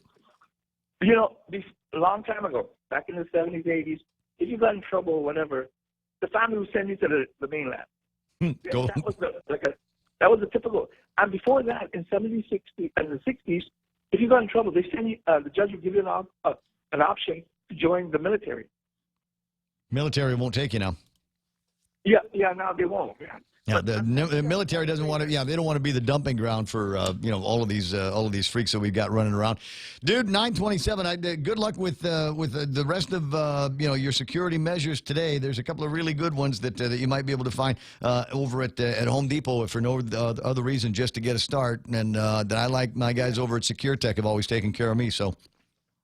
Okay, my friend. All Thank right. you very much. You take care, Good discussion. dude. Let's go. We'll gun up, man. We'll gun up and go walk around, find guys. Okay, all right. Thank you. But everybody wants to. Who gets to be the first? And Bob Camacho gets to look at it this way, right? I almost got to be the first one to test out the Castle Doctrine. Who wants to be the first one? I don't think anybody wants to, but I think there's a great willingness among some of the people around here that are just tired of watching stuff like this go down and a seemingly helpless community. Wouldn't it be great if you were the guy that stood up for everybody else in the neighborhood? Somebody comes to your place, ignores the sign that says no trespassing, gives you just a glimmer of Atan Baba, and then you get to be the one that tests it all out. 9:28 in the morning. A couple of program notes here. Clarity. I have it now. This is the information that I was looking for a little bit earlier. We were talking about it being National Burger Day. I'm not going to show you the radar imagery, but I will show you a picture of what you might be able to find over at Chili's today. Looks yum. Big crown. There's bacon. There's beef. That looks like it's got to be at least a half a pound of beef. And really, the radar was appropriate because there's no better way to enjoy a burger than inside the cool comfort climbs and watching the rain fall gently outside the window. Is it raining now? No, but it will be. Okay. So I'm sorry. The picture's moving around because I'm trying to magnify in a couple of spots just to show you. You can see the sheen on the bacon. They've done a great job with this picture. Anyway, it's over at Chili's. It's a buy one, get one free offer today only. Bring your BFF or the entire squad. Purchase one burger entree and get the second entree for free. You can get two mouth-watering burger entrees for the price of one. So don't miss out. Celebrate National Burger Day. Hashtag Chili's Guam. Hashtag buy one, get one. Hashtag National Burger Day. I don't know if hashtag works on the radio, but what the heck. Disclaimer, offer only available today, Tuesday, May 28th. For dine-in only, free burger entree must be of equal or lesser value of original entree purchase. Promotion can't be combined with any other offer. Other conditions may apply. May God have mercy on your soul. So there you go. That's what's going on over at Chili's National Burger Day. Now, I would like to give you another program note, if it's all right, on the 7th of June. Not this Friday, but the Friday after that. I'm going to be doing a live broadcast from the AK BMW showroom, which will be christened and grand opening on Wednesday, tomorrow night. Anyway, so... and They're going to call it the Gibson showroom, aren't they? Yeah. Yeah, that's what Ernie said. Something about his. I see the messages. I thought that's what he said. But anyway, so I'm going to be broadcasting the program live there. You'll still be able to jump on Facebook Live and see what's going on. With any luck, we'll be able to maintain a comment string so that people can see what's going on. Carlos Barreto is going to be putting all of that together over at Shooting Star. But okay, so you're going to go, oh, great. It's going to be 40th anniversary of Ray Gibson, yada yada yada. So it's going to be all these people coming up on the program and kissing Ray Gibson's butt. Not completely. Not completely. While I'm interested, certainly in hearing that I've had some kind of impact on this community over the years, I'm also interested to hear what some mover shakers, headline makers have got to say about maybe the next 40 years in radio and otherwise. I mean, what's your long-range prediction? Where do you see things going? Are there going to be changes in marketing? Are there different things that we're doing with television and radio and print right now that nobody would have thought about doing 1,000 years ago because we did not have this thing called the social media? So where is that going to change? How is banking going to be changing? How will business on Guam be changing in light of what we've got coming up? And maybe, it's not just, trying to look 40 years down the future, as much as it is, just trying to see what the next big thing right around the corner might be. And I don't know what the answer to that is. That's why I've got a couple of people coming in. So, as I said, 6 until 10 next Friday, not this coming Friday, but next Friday, June the 7th. Now, in addition to Mover Shakers Headline Makers, we have also lined up among some of my favorite people, and they've got stuff for me to give away. Resort World Manila, and I love them when they come in, and every time I've ever needed anything from them, frankly, whenever they needed something from me, the answer has always been yes, and it works the same way in the opposite direction. I said, dude, I know a lot of people that are going through Manila these days, and how about you get me a couple of room accommodations that I can give away as part of our 40th anniversary show? And they said, yes, Raymond, no problem. And then I sent a note to Sam over at United Airlines, and I said, how about a couple of airplane rides that I can give away on the program? And Sam said, yes, of course. So not one, but two. Isa, dalawa. I have 2 tickets aboard United Airlines to Japan. And there's a bunch of different places where you can fly to in Japan. You get Tokyo and Fukuoka and Nagoya City, et cetera, et cetera. There's a bunch of places where you can get on an airplane, a United Airlines flight from Guam out to Japan. So what do you want? You want to head down south, maybe some goofing off in Sasebo, Hiroshima, Nagasaki area? No problem. Can get you down there. You want to do Nagoya? You want to, and Nagoya, you can bump from Nagoya to Okinawa, but I don't know if you can do it on the same ticket. But anyway, the point is, I've got airplane rides for you from United, and you're going, well, how do I win those, Ray? What will I need to do? Well, remember I was talking about what's changed, what's different. Once upon a time, we'd do a contest where I'd make you go and stand in front of someplace and fill out a bunch of entry forms, and we'd bring the entry forms back here, and then I'd call your name, and then there'd be a thing, and then you go, okay. That's so 1970s. It's very 1970s radio. So maybe we should do it that way. What? It is your 40th anniversary. I want to do it. Go old school, man. I want to do it the new way. I got to be honest. Man. Who's gonna? I don't. I could go and find people to print entry forms, but why? Just go on. So we'll load a graphic. I'll put a graphic up on the Points website or on the Points Facebook, and as well as my own Facebook page, and then share it out to a bunch of people. And all I'll ask you to do is like and share. Like and share. That's all I want you to do. Just like the picture and share it. And then from the likes and shares, we'll conduct a random drawing from all of the people on Facebook that are playing for that. And then that's how I'll give away the tickets. I'll call your name on the radio. Now, all of the show and everything sounds great. I think you've sadly misjudged your audience, though, because as soon as you said you're doing the Ray Gibson 40th anniversary show at BMW, at that point, everything you said afterward was, sorry. And the only thing they want to know is how many BMWs are we giving away? Well, I'll have to check that with the guys over at AK, but certainly there might be some kind of deal that they could put together one way or the other. Can't speak for the client in this place, and frankly, they're the venue. There are going to be some big shots from BMW that are going to be in town for the grand opening. It's possible they might still be here when it's time for the 40th anniversary, as I'll be celebrating 40 years on the air. It was the summer of 1979 that I first cracked a radio station microphone and didn't know what I was doing then. It's 40 years later, still not really sure. Still just kind of, waiting. What Jeff Evans and I used to say, waiting for the inevitable moment where somebody would come out and say, I've been listening to that guy on the radio. He's just really not very talented or smart. I don't know why there's so many people that listen to him. You're here for the weather, right? You're here for the news. That what's going on? I'm just something in between newscasts, right? 9:35 in the morning. 888-825-5888-TALK. Is it a stroke of brilliance? Before I go into the headlines, or not headlines, but in the end of the break, is it a stroke of brilliance, or is it the best version of CYA you have ever seen? The best version of a political cover your hiney that you've ever seen, and you probably have no idea what I'm talking about.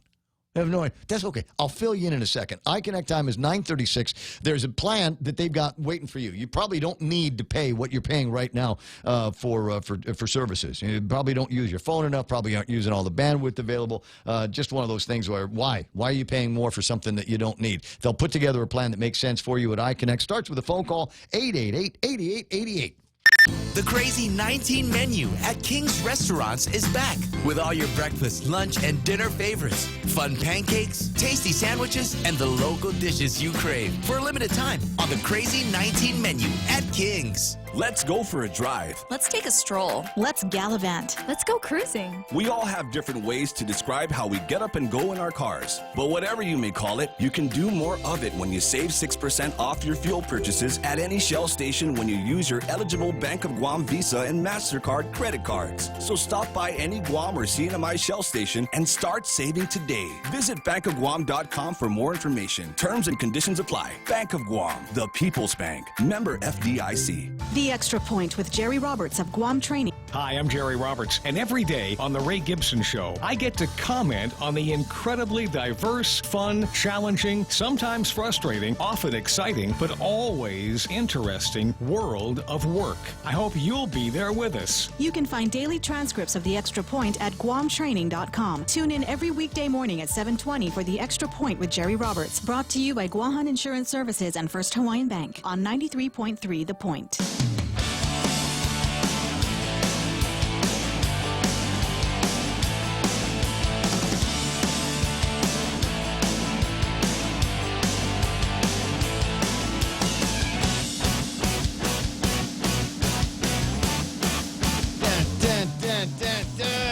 Department of Ag Territorial Veterinarian Dr. Tom Poole seeks to inform those members of the public who plan to fly pets from Guam that the APHIS 7001 form will no longer be accepted for animal health certification. Most of the states in CONUS are now refusing to accept this form, and the rest of the states are expected to join those currently refusing the form in short order. All of the veterinary hospitals on Guam have been notified. The regular health certificates generated by each veterinary hospital are still acceptable and will serve as replacements for the APHIS 7001 form. So you should still be able to take the dogs with you when you relocate. You'll just need different paperwork to do it. So if you've been banking on having a clean APHIS 7001 form, sorry, no, different. Try again. Now, it's at 9:38. As I was rolling into the break, we do a thing called pre-promote, right? Oh, is that the case? Kelly Harasti Rodriguez is online. Just seeing her now, and I'm giving her a hard time because she's late. She says, I was listening in the car where you can't see me. Yeah, whatevers. Dave Duenas there, Marcus the Pundit, and a couple of other names are floating around here. We have late cameras into the in our program. signal, too. Yeah, I can see it backwards. I just choose not to put those on the air. 9:39. So I was teasing into the break here. That's how to make you listen to the commercials. I pre-promote something I'm going to talk about on the other side of the break. But as anybody knows, most of the time, I'll pre-promote something and then completely forget about it. In this case, I didn't. In this case, I didn't. I've got it says here, bill proposes minimum wage hike, tax rollback. I was the guy last week on the radio that was giving Senator Joe S. St. Augustine, the junior, I was the one giving him a hard time about this idea of an increase in the minimum wage. Yeah. Talk to me about dignity of the hardworking people. I get it. I'm dignified, right? Lots of people work hard in this town, and some people actually, if they're lucky, get what they deserve. And some people get what they deserve based on the quality of the work they do, and they go, "That's not enough." That's all right. The world doesn't work like that. But anyway, and then Dr. Jones at the University of Guam comes out with a thing and says, as it turns out, it really wouldn't make that much of a difference. The numbers that they are proposing aren't that far off from the numbers that people are already making now, right? They're already getting those dollars. So an increase in the minimum wage really wouldn't make that much of a difference to them. Most of the guys are already there and beyond. So it would have, she says, a minimal impact on this. And as I said, I'm the guy that was saying, if you want to do something for all of the taxpayers, all of the people of Guam, we don't have to mess around with the minimum wage. And it doesn't look like there's a reason to mess around with the minimum wage. You can read John Brown. He's got editorials in both of the newspapers that say so. If it ain't broke, don't mess with it. Guys are already there. If you want to do something that'll make a meaningful difference in this town, what you do is we roll back the business privilege tax. It's at 5. Let's take it back to 4, where it was last year. That way, everybody should get a break. Now, I know the cynics out there. I know you personally. And I know the cynics out there are going to say, well, yeah, they're going to roll it back. They'll roll it back, but none of the businesses are going to roll back their prices. You know what? That might be the case. But I would say with the level of retail competition out here, I don't know that it would last long. There might be a couple of guys going, yeah, well, I was able to get them to buy those widgets and tell them it was going to be due to an increase in the BPT, but I really kicked it up a couple of bucks. And all of a sudden, when that number rolls back and your competitor is now selling widgets at a more reasonable price, we'll watch the invisible hand have an impact on the market. And there might be some in the government going, but wait a second, we'll be missing out on that additional percent.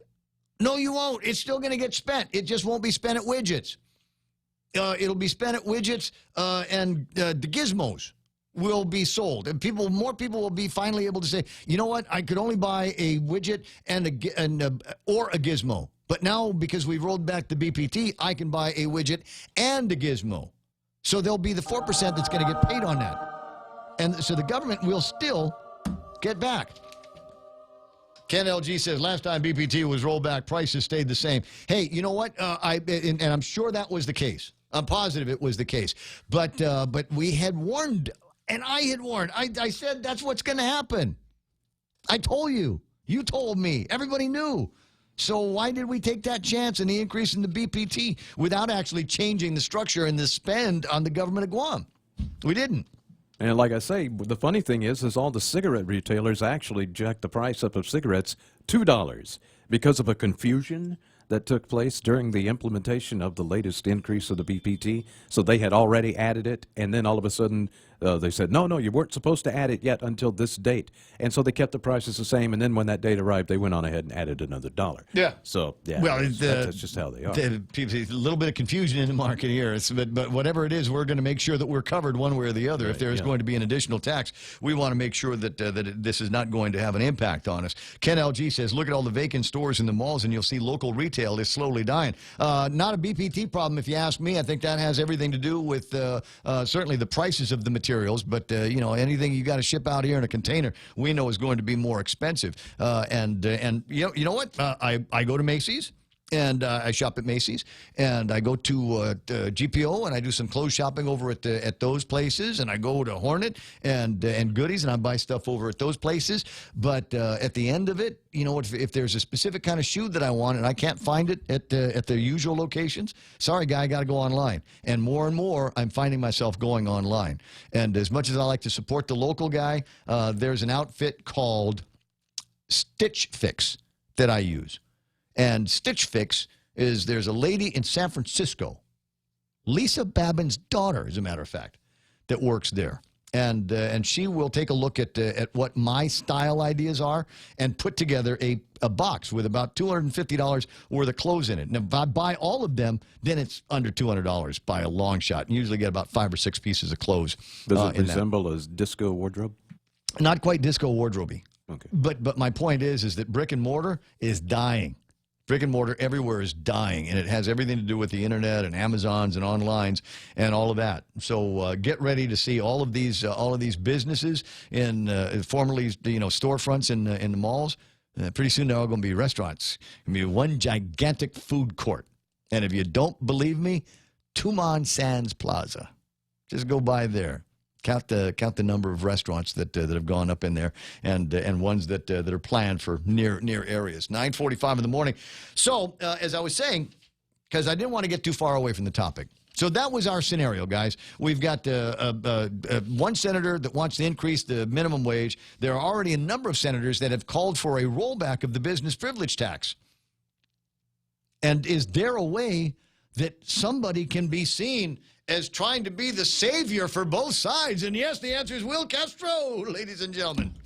Will Castro, and it's either a stroke of brilliance or it is the biggest taxpayer butt kiss I've ever seen in my life. Again, I have not yet decided on which, but I'm kind of bending towards the latter. So what he wants to do is he proposes an increase in the minimum wage. He says, yeah, minimum wage. But we're also going to roll back the taxes. We'll do both of them together. We'll go through with the unnecessary increase in the minimum wage and roll back the prices on the GRT. What could possibly go wrong? So he's got both of them going in there. Don't forget the liquid fuels tax there, Will, as well. I don't know. There's a part of me where I can see what he might be trying to do. Even refers to it. They've even named it. The title here is an act to implement a responsible, moderate, incremental raising of the minimum wage and to roll back the business privilege tax from 5% to 4%. But there is something else that the measure proposes, and I'm not sure about this, and it might be worth finding somebody that helped him write the law and find out why this is.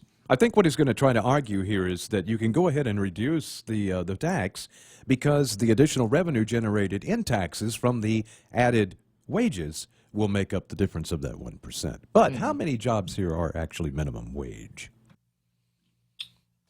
I don't know. I don't know. If I say let's do the research in anticipation of moving this bill forward, then people will say, "Oh, that's typical right-wing conservative chamber guy. That's what you want to do. You won't do anything until you have some kind of report in front of you, some kind of third-party independent review of the market, the fiscal impact study." That's just because you want to just keep sticking it to the little man out there. What about the dignity of the worker, Ray? How dare you? I don't know. What's everybody saying? Ken LG, yeah, vacant stores in the malls. I got you. The retail is slowly dying. You know what? I think retail can survive, but we need to. You've already got the big stores, big box stores. You got Ross. And I wonder about, Ross, how many other categories of businesses. And I'm not saying that Ross is a bad thing. Right. I'm just saying that Ross can kill small businesses the same way, you get a Walmart coming into town. And you just look at the universe, the constellation of products that they've got in there. Anybody else who is selling, whose primary business is involved in that particular product line is going to have a hard time. Yeah. Because, I don't care what. The Walmart's going to get it cheaper. Ross is going to get it cheaper. Yeah, a community the size of Guam, we got, short of 180,000 people here, not including military, or that may be including. You really can only support like 2 of those big box stores like that. Well, you brought up the military. Don't forget the commissary and the exchanges. Well, right. but that's inside the fence. We don't ever see any of that. Still has an impact, and there are more people today on this side of the fence that, for whatever reason, they've got the ability to be able to go on base and buy a television set, a washing machine, dog food, toilet paper, cold steaks, cheaper beer than you can get off base. See, I'm not allowed to go on base because I have no idea what they have over there. But yeah, and that does make a difference. Yes, there's a certain category of Howley that we have here that confounds my military friends. They think my military friends think all white people can go shopping on the base. That's not the way it works. If your hair's longer than collar length, you're not going to get let in. There's a certain amount of alleys here that just no, we don't get that. No, didn't have the privilege of service. Can't buy on the auto port. Bulla, unless it's tied to real budget cuts, says Darrell Taggarty. Waiting to see the final budget passed by the legislature. That will be the true test of this legislature's commitment to, quote, responsible government. And also chimes in, says Will Castro's bill is a 2020 campaign sound bite full of sound and fury, accomplishing nothing in the end. Look, there's always going to be critics, but this one here looks like it's just bending over backwards, trying to make everybody happy. I know that I want to be the good Republican and say no to the minimum wages. But, what the heck? There's a minority over at the legislature. How much can you stand in the way of that? You might as well pick up the bucket and run with it. You holding one end of it and Joe S. holding the other. But wait, you can still look like a hero to the guys over at the chamber. Yeah, all your buddies that slurp from the fountain of commerce. You can still look good to them by saying, hey, we're going to roll back that business privilege tax. Like it's going to make a big difference, guys. It ain't going to make that big of a difference, I think, in a lot of cases. Because remember what I've told you time and time again, businesses don't pay taxes. Businesses collect taxes and then give it to the government. And that's the way it's been since forever, and that's the way it's always going to be. So we'll watch and see. I can see both sides chiming in, saying, stop helping. Stop. It ain't going to have the impact that you think it's going to have, Will. Go back to giving Guam driver's license to people from Saipan. 9:51 in the morning. And while I got a second here, I did want to touch on this because as much of a hard time as I give her, because she seems to let everybody out. I think word got to Judge Anita Sokola that says they're watching you over in the media. They've got a guy, Ramon Meneses, 28 years old, asked to be released to the custody of his parents until the trial. Judge Anita Sokola said no. She said she was deeply concerned that one of his parents might be a witness in the case. She said she was also concerned that Meneses had a considerable amount of assets despite the fact that he didn't have a job. Well, I don't know. Is that a crime? You take a look at everybody. Look at Nancy Pelosi. Yeah, but if you don't have a job, and then that leaves the source of your funding questionable, which then leads to other, I think there we go. Meneses charged in February after cops pulled him over, found marijuana, suspected meth, and a gun. Officers searched his house and found more drugs, more guns, more drug ledgers. Ooh, drug ledgers. Code?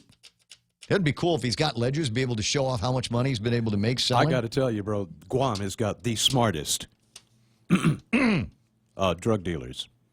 5.27 pounds of methamphetamines and 837 grams of marijuana that got picked up by the police department, charged with possession of a Schedule I controlled substance with intent to deliver.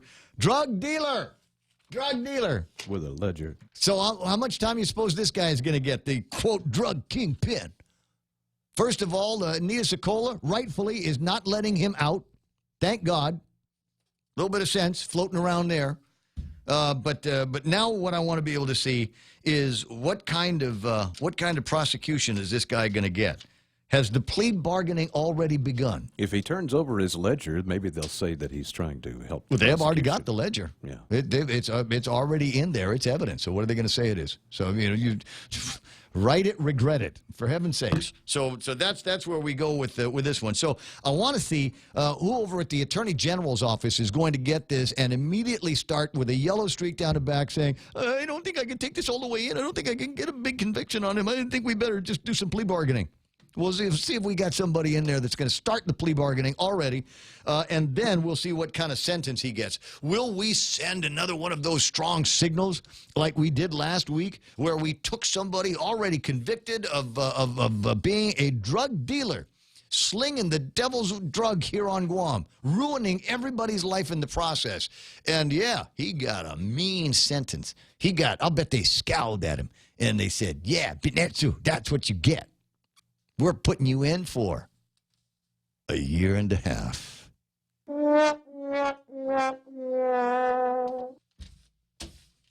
And the other guy, that the last Monday they allowed to self-surrender. You remember that one there? Yeah, 88 days. And he was able to go to the judge and say, I want to be able to spend a little bit more time with my kids because, my kid's he's got a science project. His science project. And I told him I'd teach him how to make a volcano. And as it turns out, I just taught him how to make one of those little shake and bake labs, right? It's the one, if you do it right, you got some meth. If you do it wrong, boom, the house, gone. But I told him, Your Honor, I taught him how to do it right.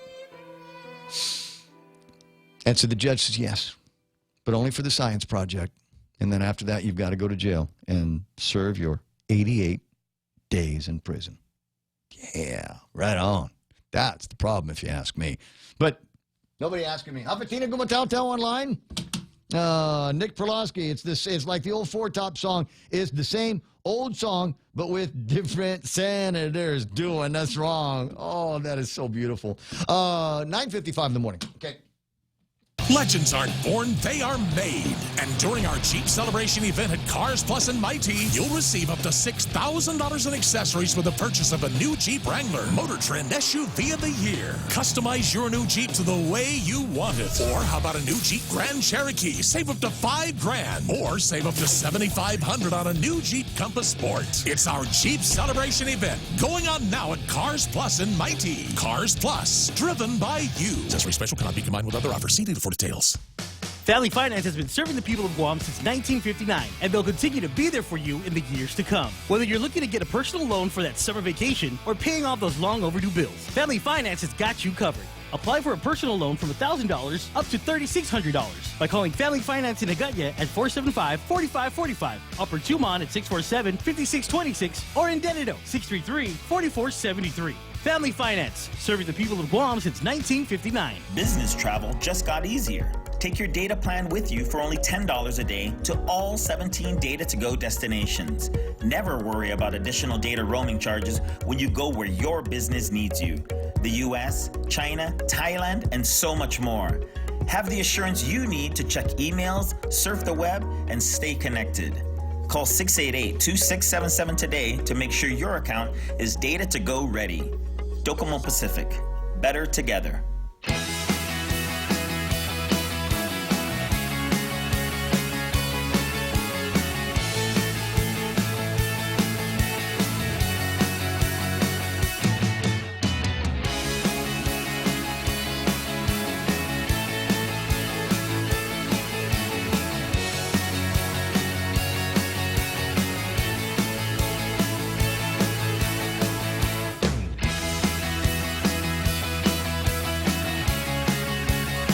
Trying to see how much of that big hamburger I can get on the screen.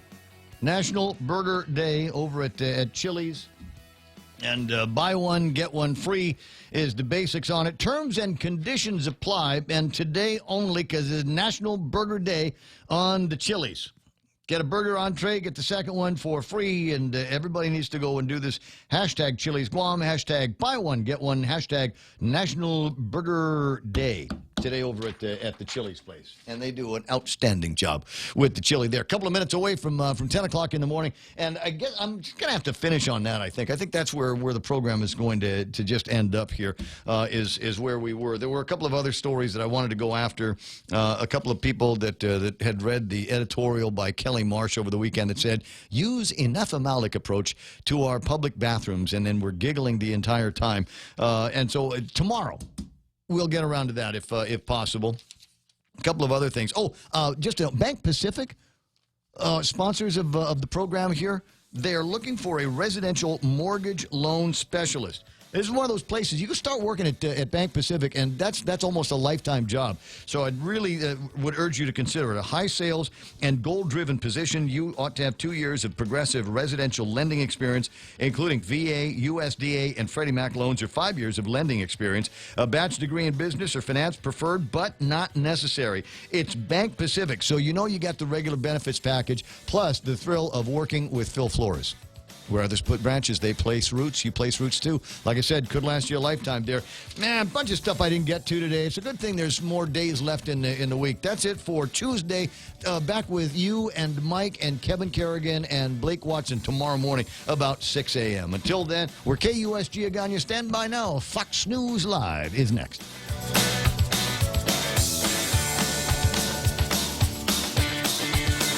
D3. Remembering the